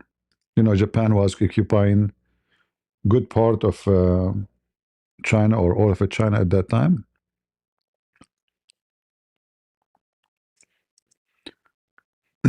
So there's tons of videos for free, and they are on YouTube legally. There, you can watch them. Who needs Netflix? And not to forget to mention, Netflix is Antichrist company. They do anything to harm Christianity. They made a video just to insult Jesus. So if you have Netflix, you need to be caught them, because when you support them, they are going to make more videos insulting Christ, more movies. All right.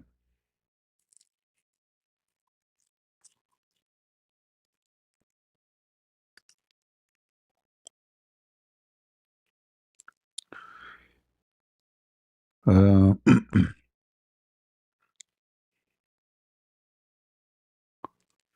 who own it? Who own what?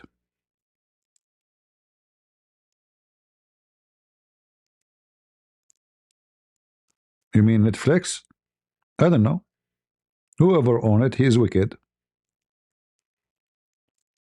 Most of the media companies are owned by people who hate Christ and hate Christianity.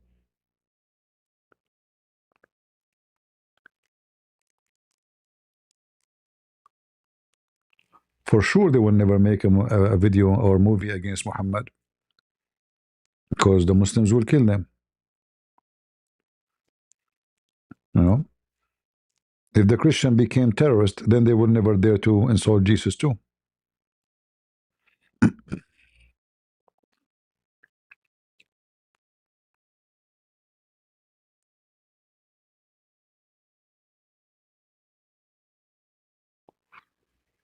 To prevent Jesus' crucifixion. Okay. Do you think cinema is still popular with public? Well, will be depend on culture. You see, this is many things connected to culture. So, in an area where people they are not social, I think the theater will not have a place no more.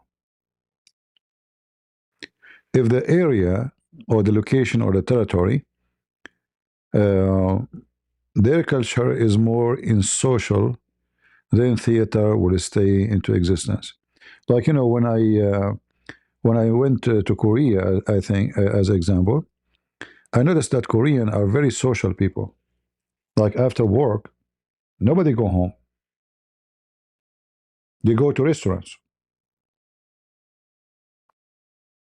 So if you open a restaurant in Korea, you are in a golden place because everybody after work they go, not necessarily expensive one. They have a small tables even in the street. They sit there. They stay until 9 p.m., 9:30. Like they go home just to sleep. But this is in Korea. But if you go to different country, the culture is different.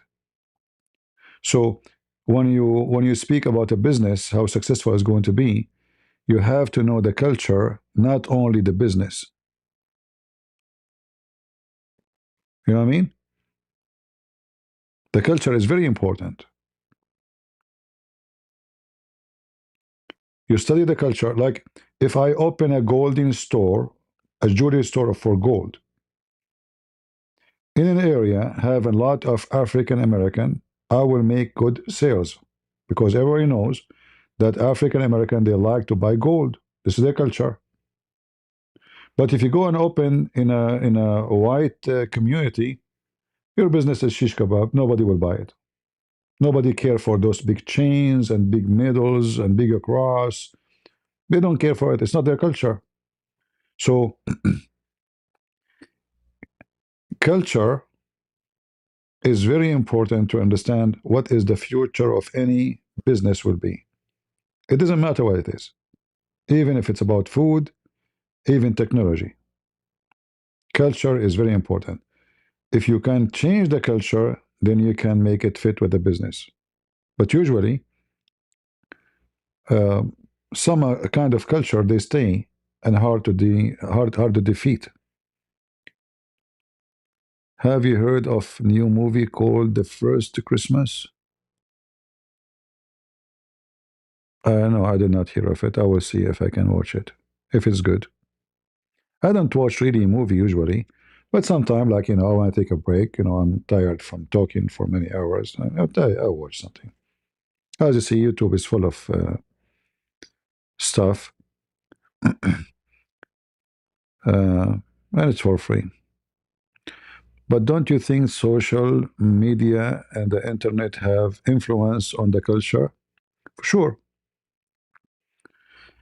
But the influence can be differ depend in how empty the society is.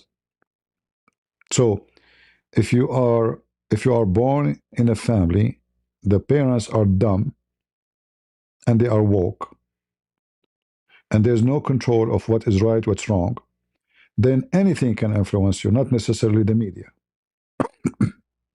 Anything. Because simply you don't have the immune system.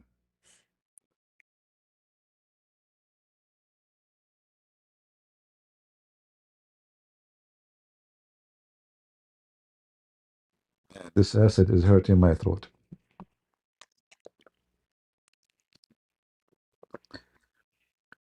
All is about how much ready you are to receive influence. I came to the state, I live in the state for many, many years. How much anybody can influence me? Nobody. Zero. Nothing changed about me. The same way I was since I was a teenage. The only difference is you learn more, you get wiser, and stronger. But nobody can influence me. Why? Because I did not grow in an empty space house, a vacuum house. Already we are prepared for the world, whatever it brings to us. So we are strong in belief. We know what we believe. We know what is right. We know what's wrong. So if you take care of your children since a very early age and you watch carefully over them and you prepare them for what is coming, all the propaganda, all the falsehood, all the false teaching, homosexuality, madness. If you prepare them, then nothing can affect them. But if you have just a child who is a puppy, you think your duty is just to provide him food. Your daughter, she became 13 years old, she want to go sleep around. Well, don't expect success in anything. Because simply you decide to live like an animal, and there's no direction of life except your belly, your stomach, and your penis. Life for you is food and sex and party. In this case, anyone can control you because your brain is empty. And that's why, the atheists, they were successful to control the schools because Christians, they became so much submissive. So if the atheists, they say the world created by Big Bang, no Christian oppose, your son come home, he said to you, look, the book, it says the world created by Big Bang. And this is science. But we know that this is not even science. It's not true. It's a theory. This is not science. It have nothing to do with science. But they force it on your children, and then your children adopt it, and then slowly they start believing that science is true, and your Bible is a joke. And the second they reach that point, then things go loose.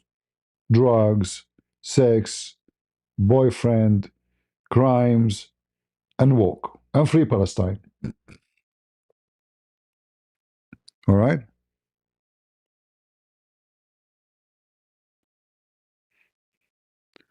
What do you think of Curry, like, you mean country like India? I don't know what you are saying.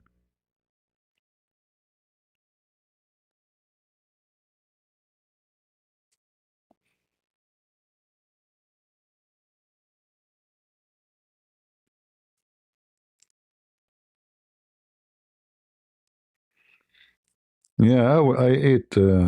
It's all right. Don't worry about me. Uh, yeah, if it's like when you go to war, you have two kind of soldiers: soldiers who they are very well trained, and soldiers who never been into training. Which one of them should survive? You see, the war. When you go to war, you train the soldier because the more he survive, the better your army is succeed. So we don't send soldier to be killed. We send soldier to kill the enemy. So imagine you send your soldier And this soldier, he have nothing except the uniform to make him a soldier. He have zero skills. He will be dead after 5 minutes. And this is exactly how life is. So if you have a children's, you need to consider them the same as fighters, because they are going to fight. You like it or not, they will grow up so soon, and they will become taller than you.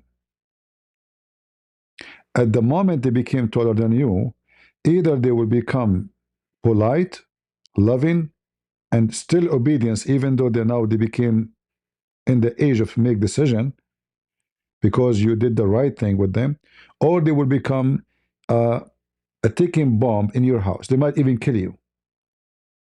They might become your worst enemy, your own children's, because you did not grow children, you grow weed. So a child can be a weed in your garden, or he can be a flower in your garden. All of that is depend on the parents and how much and they do care, and how much they are wise and educated, for sure, and how much they believe.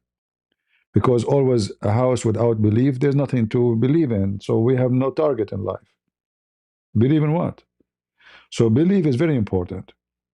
And then the belief, which is you as a Christian, will guide you to what to do with your children, how to make them grow, how to guide them to better life. So one day when they grow, become men or women, if I see my mother now, I will kiss her hand. I will not be ashamed to kiss my mother's hand. Why not? This is how I would treat, or, my mother. Because I understand very well that she is the one who took care of me, when I was a kid. She cry when I'm sick. She get happy when I'm happy. She is the one who worry for me. I mean, she spent her life taking care of me. So don't she deserve to kiss her hand and respect her? Or your father? So a child, either he will be able to recognize the valuable things around him in life, or he will be lost.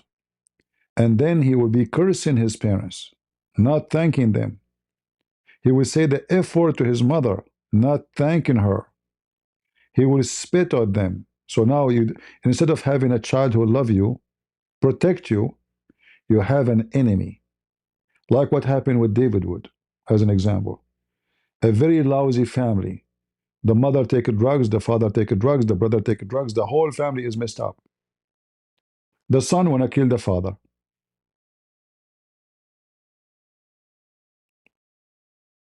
Are you with me? Things happen for a reason. So this guy, David Wood, is a victim of his own family.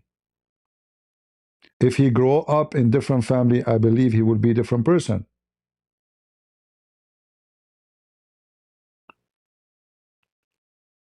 A child is the same as a plant. The right amount of light, the right amount of air, the right amount of temperature, the right amount of food will make a beautiful flower. When things start going missing, the flower will die, the weeds and the thorn will stay.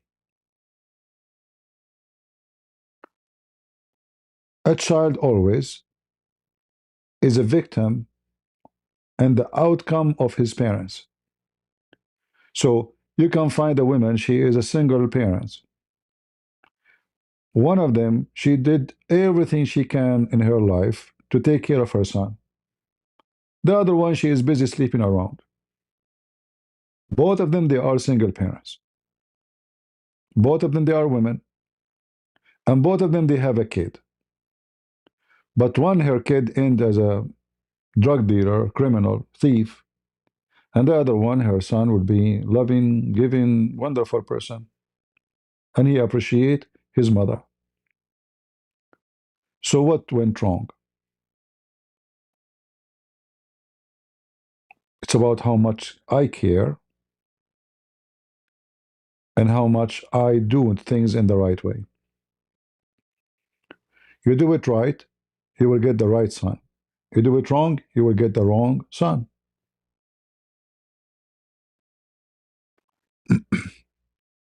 So, like when you make like we were talking about bread, right?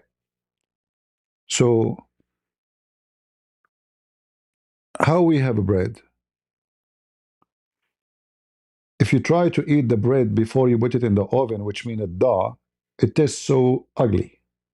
Try to eat dough. You will vomit. After you put the dough in the oven, the same material you put in the oven will turn into something so delicious. So what's the difference between the wheat, the dough, and the bread? It's just the stages. When you plant the seeds, you harvest, you have the wheat, you have the flour, you make it a dough, and you wait for it until it's ready, and then you put it in the oven, and then you have a bread. So you are not going to eat the bread right away. The bread is at the end. All the stages before was very hard work. Farming, planting, harvesting, making dough by your arms, your hands, preparing for the bread, and then all of this to eat the bread. But the bread then will be delicious. And this is how life and children's is. They are seeds. The seed will grow. The seed will become a dough. And then they either will become a bread you can eat, or they will become, you put them in the oven, they become a snake. Will kill you. So the stages is your own make. It is you, the reason for having delicious bread or something is disgusting. It's not the child. The child always he receive. The child is like an empty book, empty paper, whatever you write there is going to stay there for a long time, if not forever.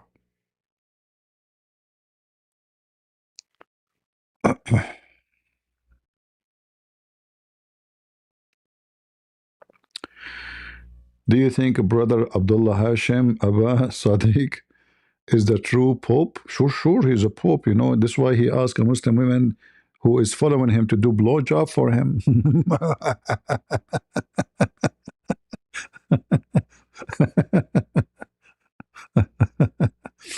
Sure. So this woman, she have a bad thought about a brother. So the Mahdi brother, Abdullah Hashim, may Allah please with him, like Muhammad, he command her, because she committed sin, to give him a blue job. I mean, it's a job at the end of the day. Sure. He's the Pope, brother. He's a Pope action. A bunch of idiot people. The Pope, huh?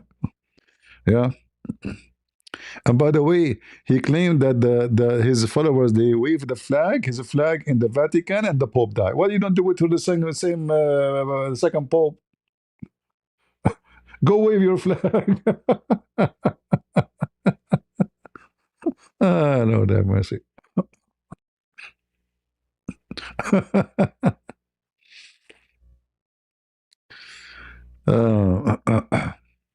It's a false accusation, really? Oh, I don't know. You were there? Is it true that this guy, he have nightclubs? How you are a Mahdi and you are a Muslim and you are running a drinking place for alcohol, brother. Is that a false accusation too? Is it?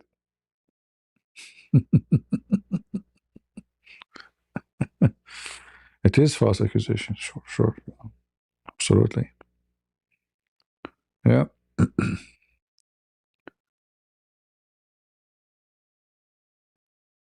I know that was a miracle. You know, I always do miracles. You see, if I tell you about my life, you will not believe it how many miracles I do. There's a bomb in my wall. I click on it, the light go on. Don't ask me how. It's a miracle. I came to America. I saw this thing in the wall. I click on it, the light go on. Many scientists they tried to explain it to me, they could not. And then they give up. So they said to me, you have a low IQ and it's a miracle. You know?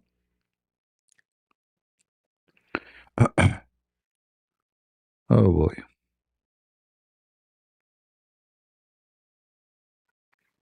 Uh-huh. His nightclub cannot be more filthy than Muslim heaven. No, seriously, he have a nightclub and he forced those people who work for him to work for like many hours. And when you join his so-called religion, you have to give him all the money you have.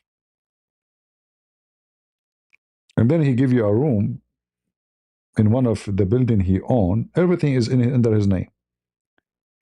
And then he give you a room and you work like a slave for him with no wages. Why you need wages? Shame on you,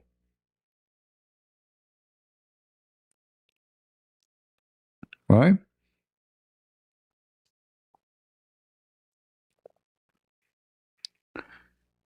The funny that Muhammad he said that the Mahdi is going to rule the world for 7 years. Okay, where is this guy? He's ruling what? What his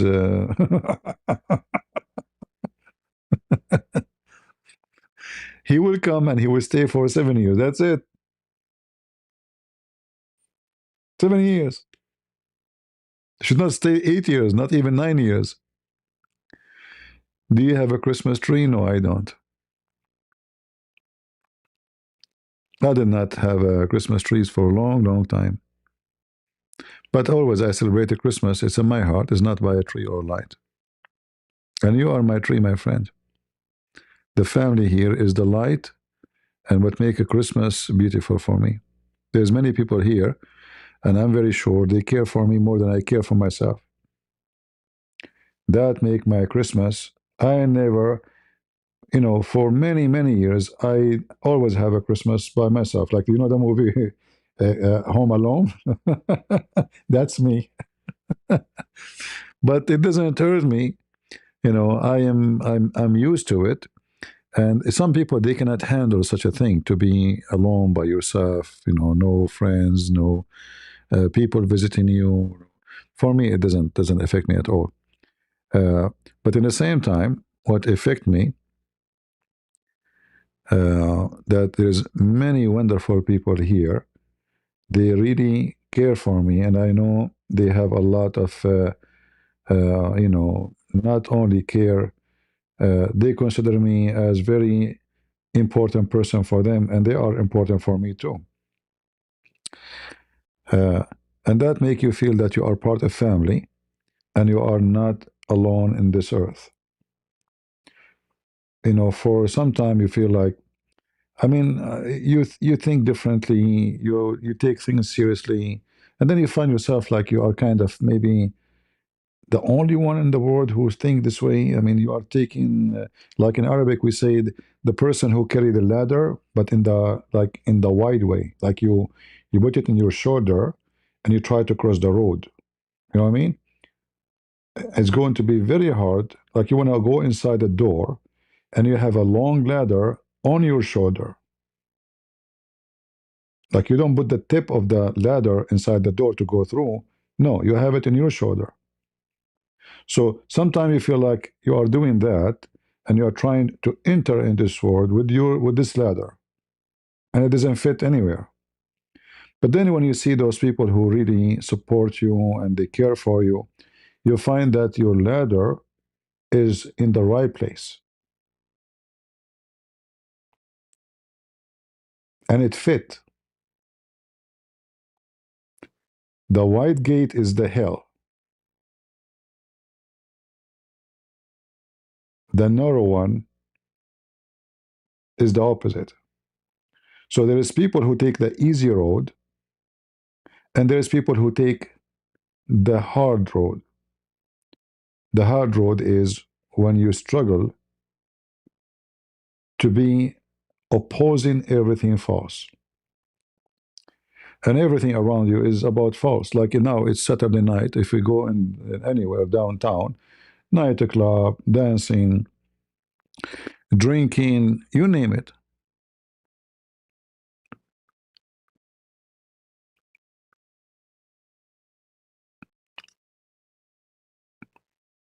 There's a billion reasons to be lost.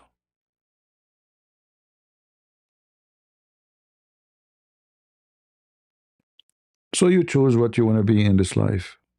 And then always there is people who they are fit with you. Uh,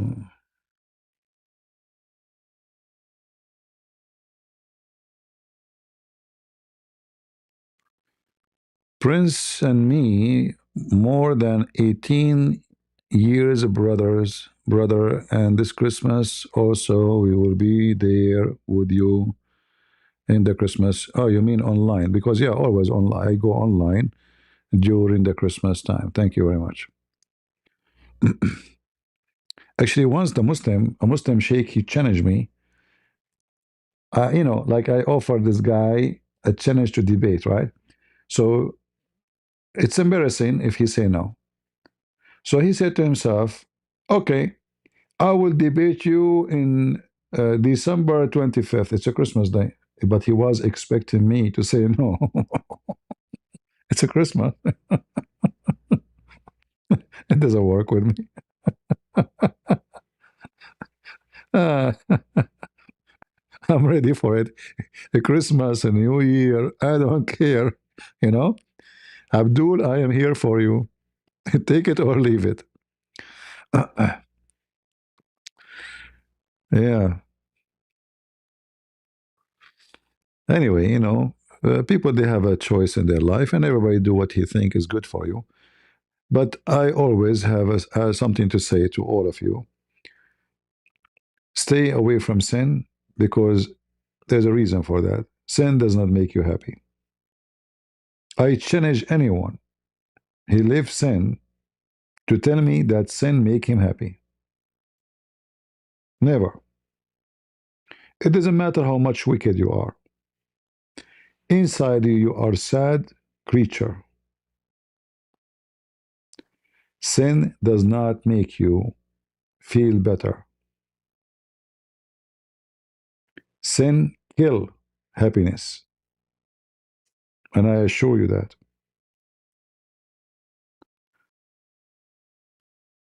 When you commit sin, it's like you are making a cut in your skin, in your own self. In other words, it's like committing suicide.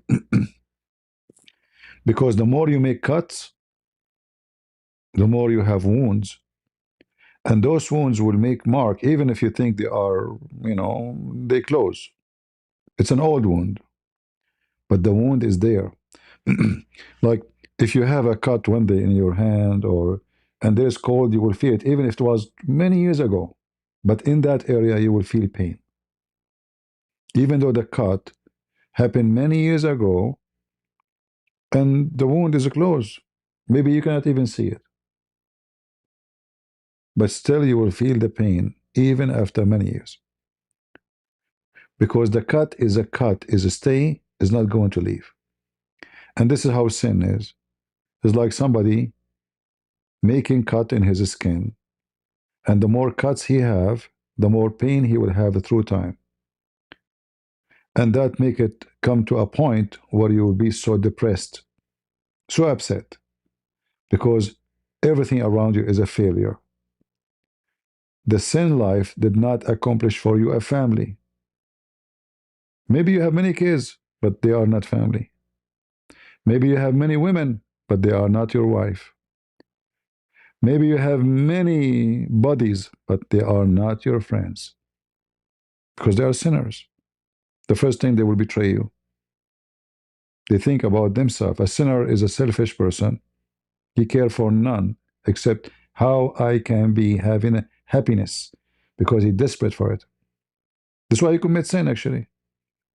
When a person he commits sin, he's thinking that this sin will make him happy. Party, let me go party. A woman, she is beautiful, let me sleep with her. But the more you do those things, the more you notice that you are short of happiness and you never had it. And then time will come and you will notice that all the sin you have done did not bring you a single moment of happiness. In fact, it's the opposite. Can we invite Muslims for a Christmas party? I don't invite Muslims and I will never invite them.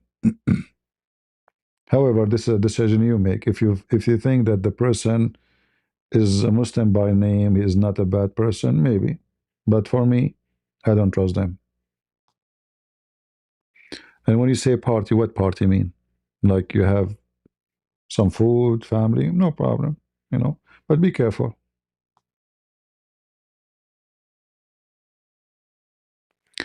Have you seen TV7? Maybe. I'm not sure.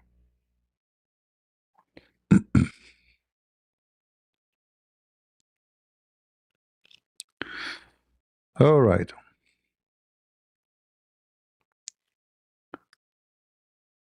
Uh,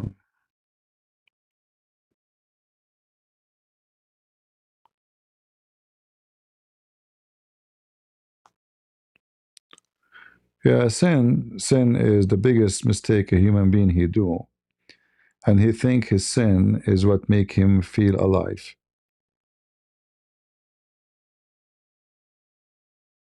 That will never be the case.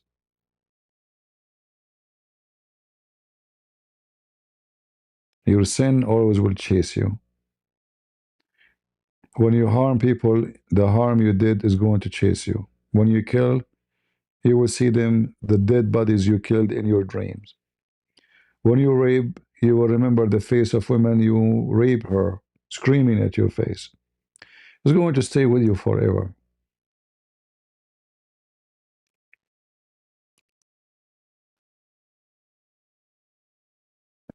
I wish my English skills is better to explain it to you, but sin is like a leech,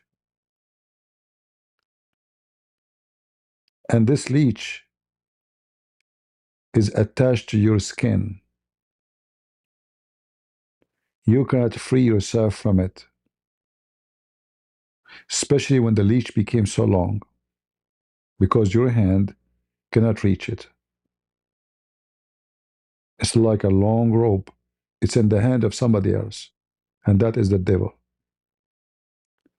So the more you have rings in this chain, and those rings is made by you. You attach them one after one after one. The chain will be heavy, the chain will be long, and the chain will be out of your reach because there's always somebody from far distance control you. And time will come, and then this chain will become heavier than you. So you cannot move, you cannot think, and then you might think about taking even your life because depression will bring to you every possibility. Sin kill, destroy you. And sin can be anything you possibly think about. Not necessarily only about sex, not necessarily only about women. Sin is hate, sin is harm, sin is jealousy, sin is envy, sin is wishing to others something not right. Sin is to be selfish. And actually, I believe The most ugly sin is someone is selfish. Because those people, they will never love and they will never give. Because they are selfish. Anything they do is for their choice of preference, which is me. So sin have many branches. All of them, they have one job, is to squeeze you inside, like like if you have, like, those garbage car, they throw the garbage and then there's uh, the piece of metal, steel, come down and press the garbage. Keep pressing, pressing, pressing until the garbage became so thin. The garbage was so big, taking big size. But then this pressure will make it lose size until it become extremely thin. That is you. You throw yourself inside the garbage of sin, the garbage truck. You were wide, you were a human, you have full dimension. Then this machine will start pushing on you. And that is the heavy sin will press you. So you get smaller and smaller, which means you are losing respect to yourself. You are losing interest in yourself. You are losing interest of being the good person who is happy in his life. So the sin will press you and press you until you became so thin, and then you die.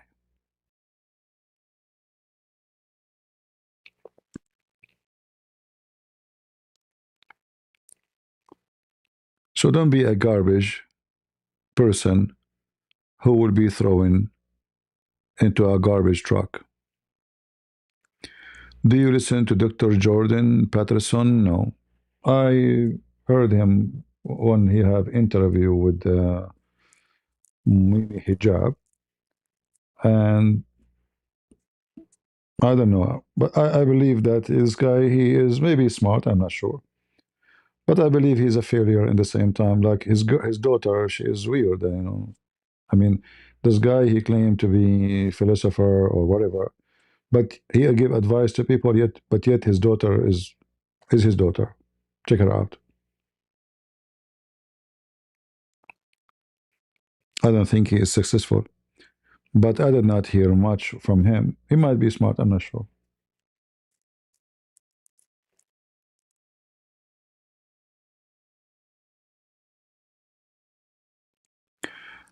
I heard someone say people of the Gulf are Persian.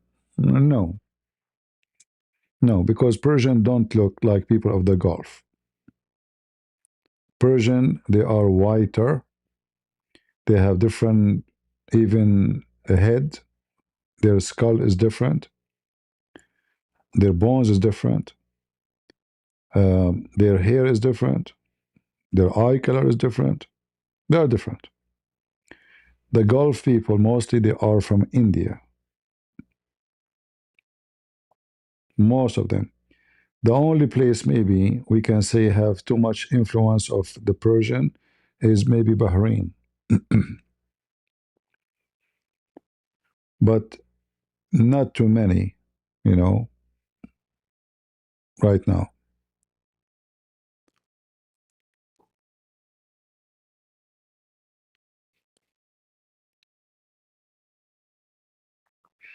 He is sick. Well, I hope he will be fine. All of us, we might get sick one day.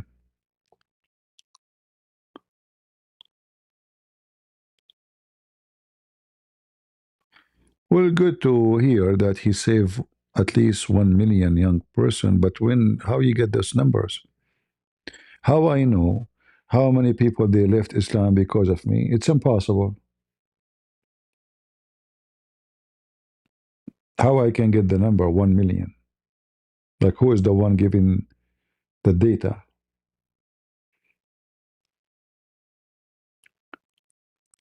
Recommend me a book to read. I cannot recommend anything. You see, books you read is depend on you as a person and your needs at the moment. I'm not like you, and you are not like me. Every one of us have his own way of thinking, character, interest. So you should think about what is good for you at the moment now. However, don't waste your time with rubbish. To make it simple, don't read books about philosophy. If you read 10 billion books about philosophy, you learn nothing. So I warn you, never waste your time reading books about philosophy. Unless you're trying to kill time. Because philosophy is simply a waste of time of somebody enjoy, somebody have skills of playing with the words. But at the end, after you read all the book, you learn nothing. It's empty.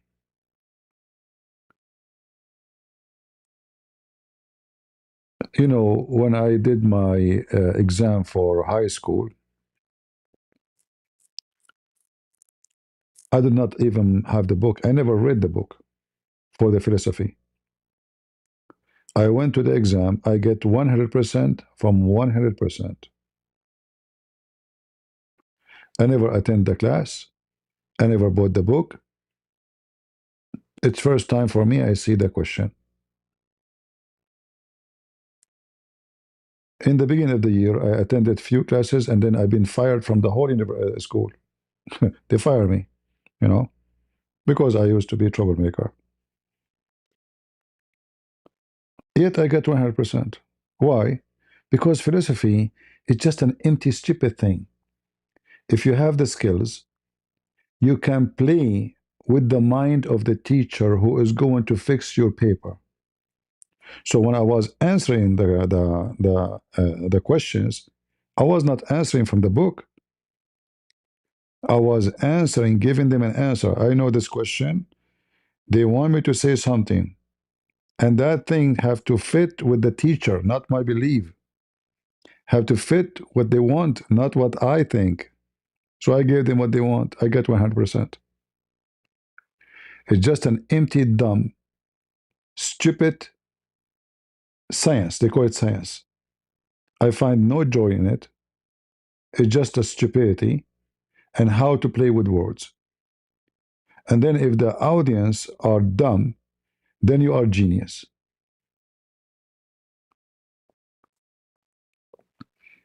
I'm not sure if you understand what I'm saying. Not because you are not smart, but because my English is not good enough.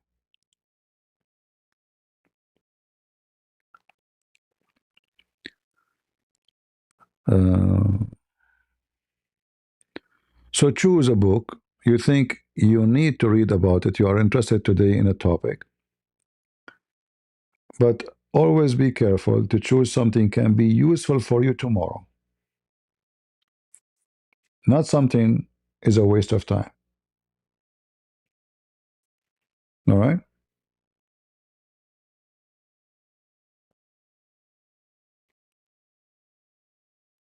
Every one of us have different needs for the moment. That's why I cannot advise you says read this book because I don't know you. I don't know your age too because age will make a different interest. You see, when you are young, you listen to different music. Older, different music. Oldest is different music. You are the same person. Even your interest in the music will change to the point maybe you are not interested no more. I don't listen to music no more. I don't. I don't listen to songs. I don't listen to music, but I used to.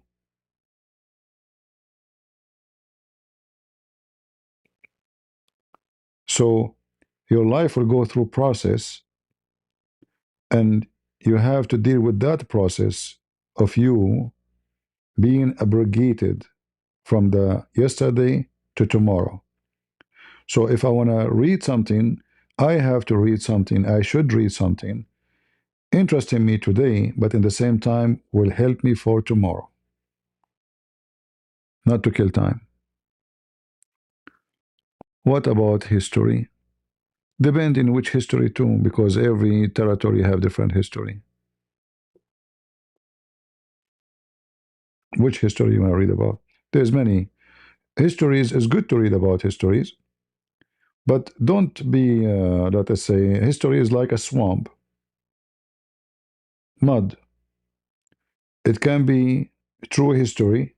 It can be mud, which mean fake, false, written history. History is always written by the hand of a historian, not by the hand of history itself, which means I can change history by making things look and sound different. So if I'm a Muslim now, I want to explain to you the history of the American now. I will speak about America are terrorists, the Israeli are filthy, and the Palestinian are the good Muslims, and Hamas are wonderful. This is history. Other person who hate Hamas, he is an Israeli. He will write different story. So which history is the history? There is no history. In reality, there's no history. So you might read different kind of books and they contradict each other, and then you need to filter yourself to find out where is right and where is wrong, where it's false, where it's true. But history books for me never give something truthful, because history is always about who wrote it, and always history written and preserved by the victorious. So to make it simple, if Hitler, he won the war, who dared to write a book in history about the filthy Hitler? Nobody. People write books about how amazing he is. But Hitler lost the war, so Hitler is filthy. I'm not saying he's not. I'm saying if he was victorious, the world will respect him, will bow down to him. They will make amazing books about his excellency, his holiness. The same what happened with Muhammad. He is way more filthy than Hitler. If Hitler, Muhammad, was, he lost, then the story will be different. So books of history have nothing to do with history. It have to do with the agenda of the historian and the one who made victory in that history.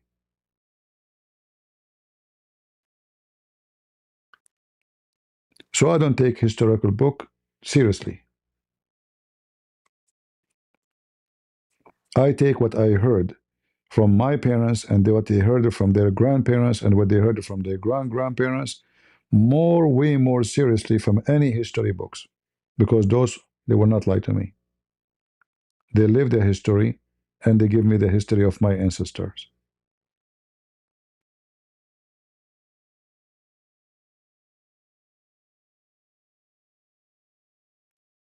Muhammad never conquered anything, but the Muslims conquer. So he's victorious at the end. He could not really conquer.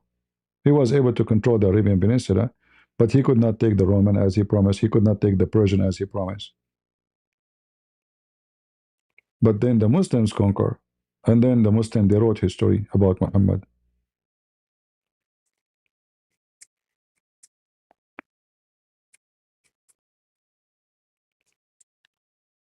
If Hitler, he died, but then the German continued the war and they won the war. So Hitler could not do it.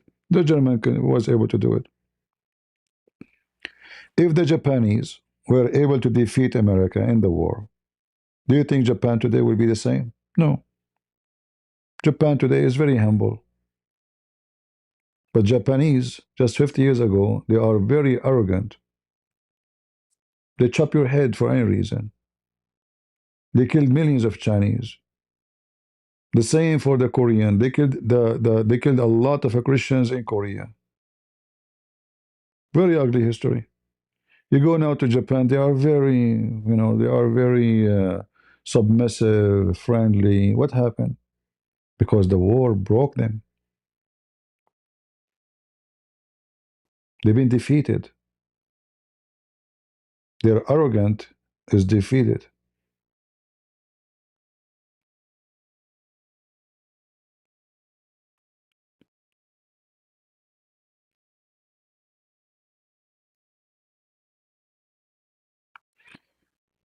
All right.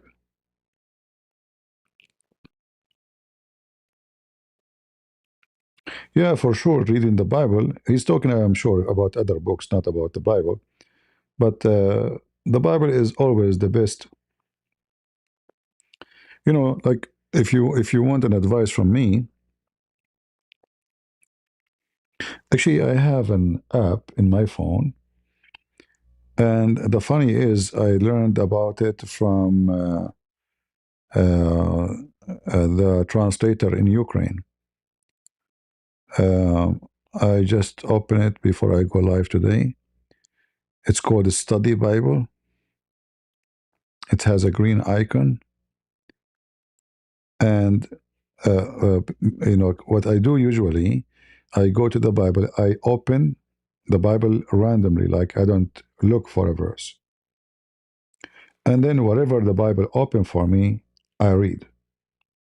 And it never fail me. Always when I open, it give me something I need for today. So you can try it. But today, actually, I did not open the physical book because I remember uh, this app.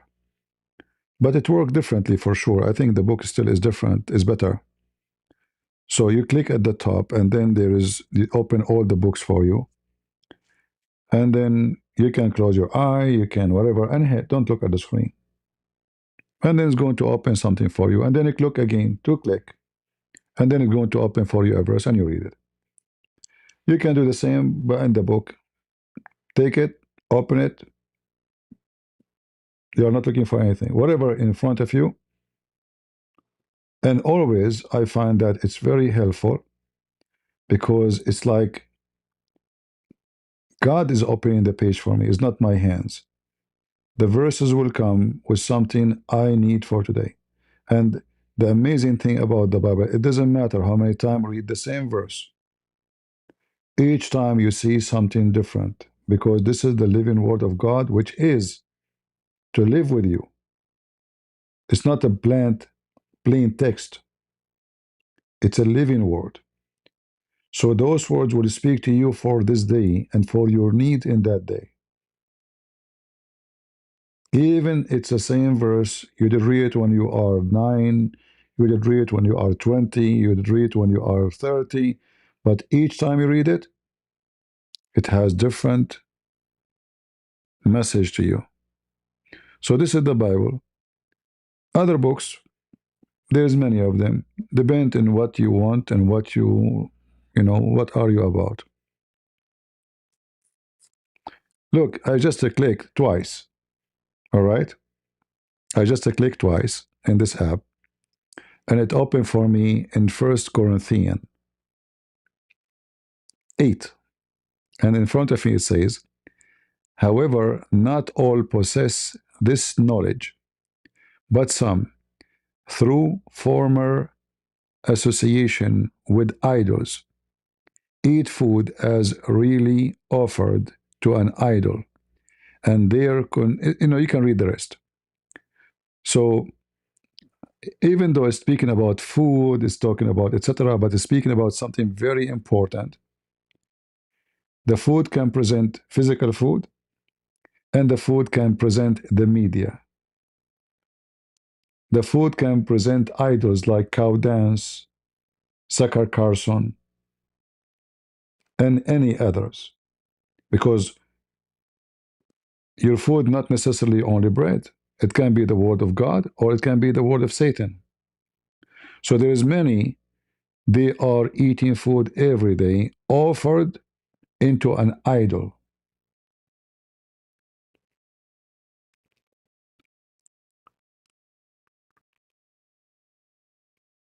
And many people, they do that every day. So, like when the brother here asked me about books, this is food. What we want from books? Knowledge. We want to feed our knowledge. So be careful about what food you want to have in your heart and your mind. The same as you are careful about eating healthy food, clean food, right? You have to be careful.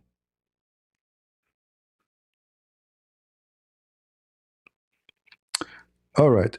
I think we have enough for today. I mean, we went live twice. And supposedly I will go live for 5 minutes. I hate you guys. What you have done to me, huh? All right. So I want to say thank you, guys. I wish I can stay longer, but my voice is not really doing good. So I'm happy to have you all. Does the Bible have what? Does the Bible have laws? I have heard never them. You see, the word law is depend who is the one who talk about it. So there's a law to enforce, and there's a law to enforce by yourself. So there's a law to be enforced by soldiers, by police. Christians,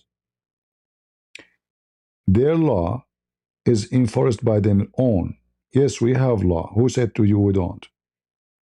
When Jesus says, go and sin no more. When Jesus says, the one who desire a woman is not his. When Jesus says, if your eye mislead you, block it. When Jesus says, if you hurt the little one, you better throw yourself in the deep ocean. Put a milestone in your neck. Who told you we don't have law? We are the one who have law. You don't. A Muslim, he don't have a law.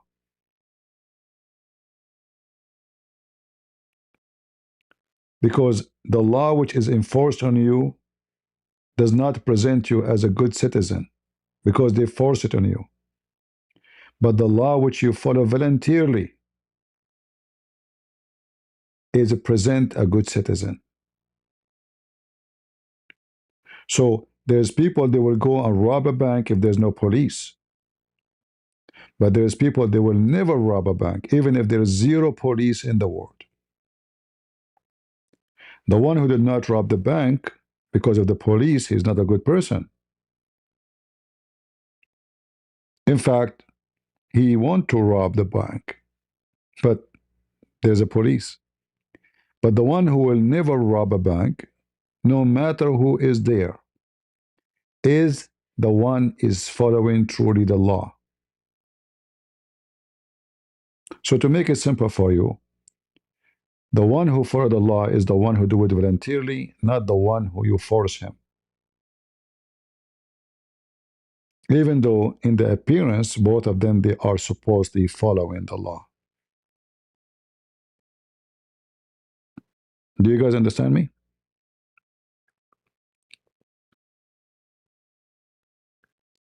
If a person be in obedience to the wall because he feared the police and jail, doesn't mean he is a good citizen. In fact, he's not. It's just a fear of the penalty. If someone will not rape a woman because he feared the penalty, he is not a good person. He just feared the penalty. If the penalty is gone, the police is gone, the judge is gone, he will rape everybody. So a good person is not the one who follow the law. That alone is not enough. A good person is the one who voluntarily follow the law. So if you take the word voluntarily off, then none of those who follow the law, they are following the law. They are just being obedience by force. And there's a huge difference between both. This is philosophy? No, this is not philosophy. This is explanation. You can call it philosophy because you like philosophy. But this is not philosophy. This is the truth. Philosophy is empty. Truth is not. Guys, is that philosophy or this is truth? Truth. If you are a father and you have a daughter, she is 18 years old. Very young, very beautiful. You open the door on her. She is naked. She just came from the bathroom. She took a shower. Do you look at her with lust? There's two choice here. There's no police. There's no police. There's no judge. Nobody knows. You saw her. Maybe she did not even see you. There's a father, he will look at her with lust, and there's a father will never think about it for a second. That is not philosophy. That is the truth. So one of them voluntarily, he said to himself, over my dead body, I will never think about my daughter. She is so beautiful, yes. She is so young. She is better than my wife as a look. But she's my daughter. Voluntarily. And there's other father, he's an animal. He looked at his daughter. He wished to have her. But he did not because he feared the consequences of what will happen next. That is not philosophy, that is real. So don't mix things up between this is philosophy and this is not. All right? We don't care for philosophy. But you can always, let us say, put in your archive things under your, the category you wish. But this is not our category.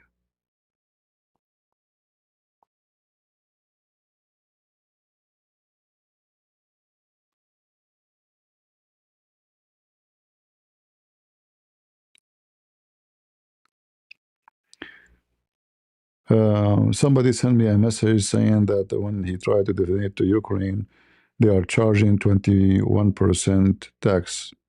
Yeah, I don't know why they are charging that, I will speak to them, actually. I will copy this message and send it to them and see why. 21% tax. I don't know why. 20% tax, that's a lot. But maybe this is how the government there they function.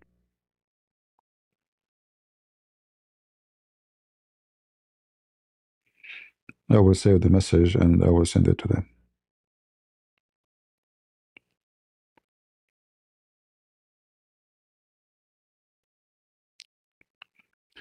All right, any other question?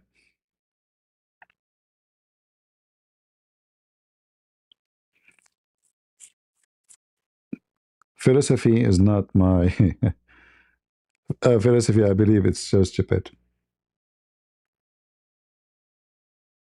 The Greek, they used to spend their day just speaking nothing, saying nothing, and doing nothing. Philosophy will not feed you, will not build your house, will not save your marriage, will not make your children better. It can maybe increase your ability of learning words, maybe. Like by reading, they are using some specific terms and languages. Maybe this is the only improvement you can have. It's a language improvement. The rest, I don't see it useful at all. All right? Yeah, I will not waste my time with philosophy books. In fact, they might damage you, especially if you are empty-minded, because they can confuse you. They can add confusion to your mind. For the one who wrote those books, they are more skilled, obviously. That's why you are reading them. More skilled than you in language. They can manipulate the words. They can redirect the conversation, and they can redirect your thought. So you go to learn, but you might learn something very bad, and something will cause you more confusion.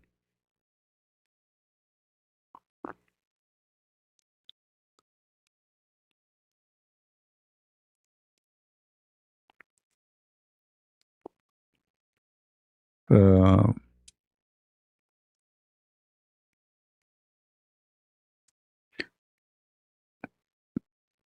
people in their journey in life, when they feel they have some kind of need, uh, you have to control how the need will lead you. If you follow always your need blindly, you can end in the wrong place. All right? Anyway, we better finish for today here. Is that where debating comes from, do you think?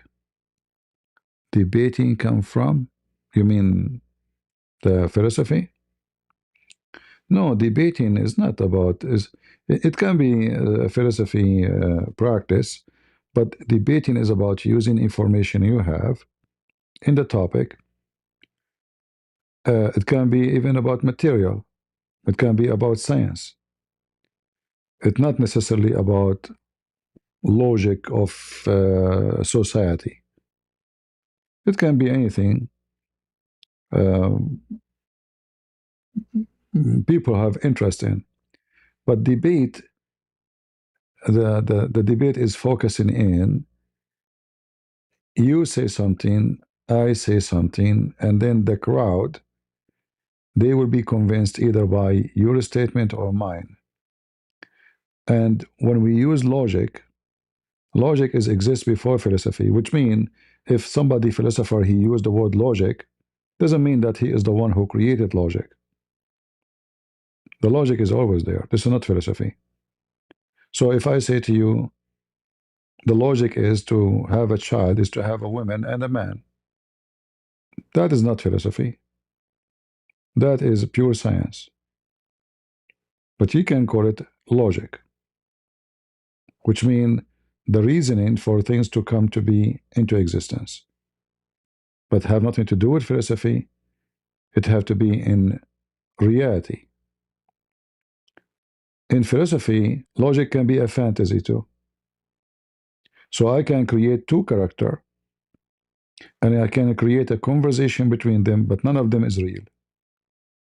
And then this conversation will lead me to a logic about the character, but it is, both of them are fake.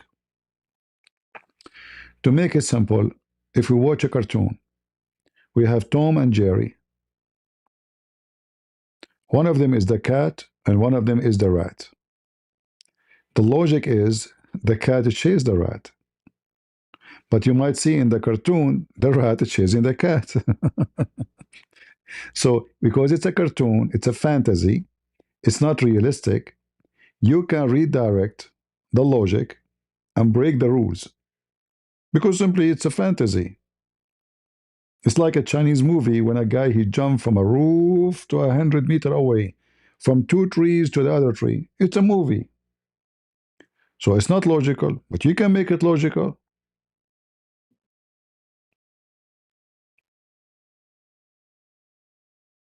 By convincing the eye of that he is moving, people see the guy in the movie jumping from a tree to tree. 10 guys, they land from the sky like as if they are coming with parachute. It's not logical. But in that story, it is logical. Because those are samurai and they play karate and they have skills. Like, come on, take it.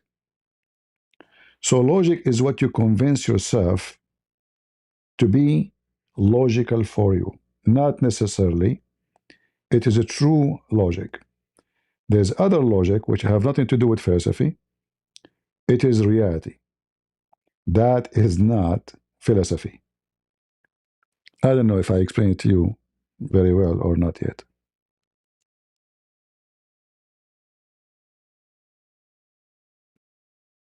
Did I?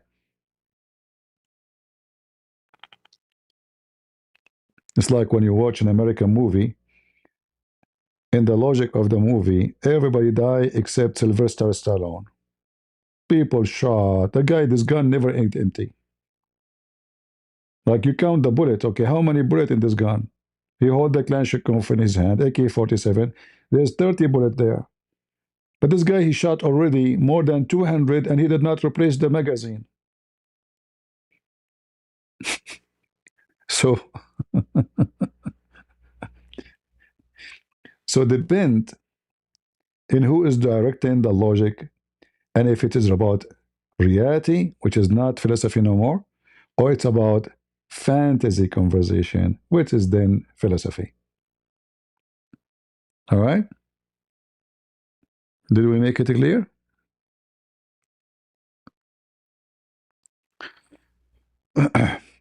All right, guys. It's better for me to go. Otherwise, somebody will come with a new question and we will stay there until tomorrow. So I want to say thank you all for being here. May the Lord bless you. And until we see you soon again. And if you are going to church tomorrow, pray for those who need a prayer. Pray for the children's. Pray people for the suffering from war. Pray for people who they are sick. Pray for the world to have peace. Peace for those who love peace, and no peace for the wicked, the Lord said. See you soon. God bless. Bye-bye.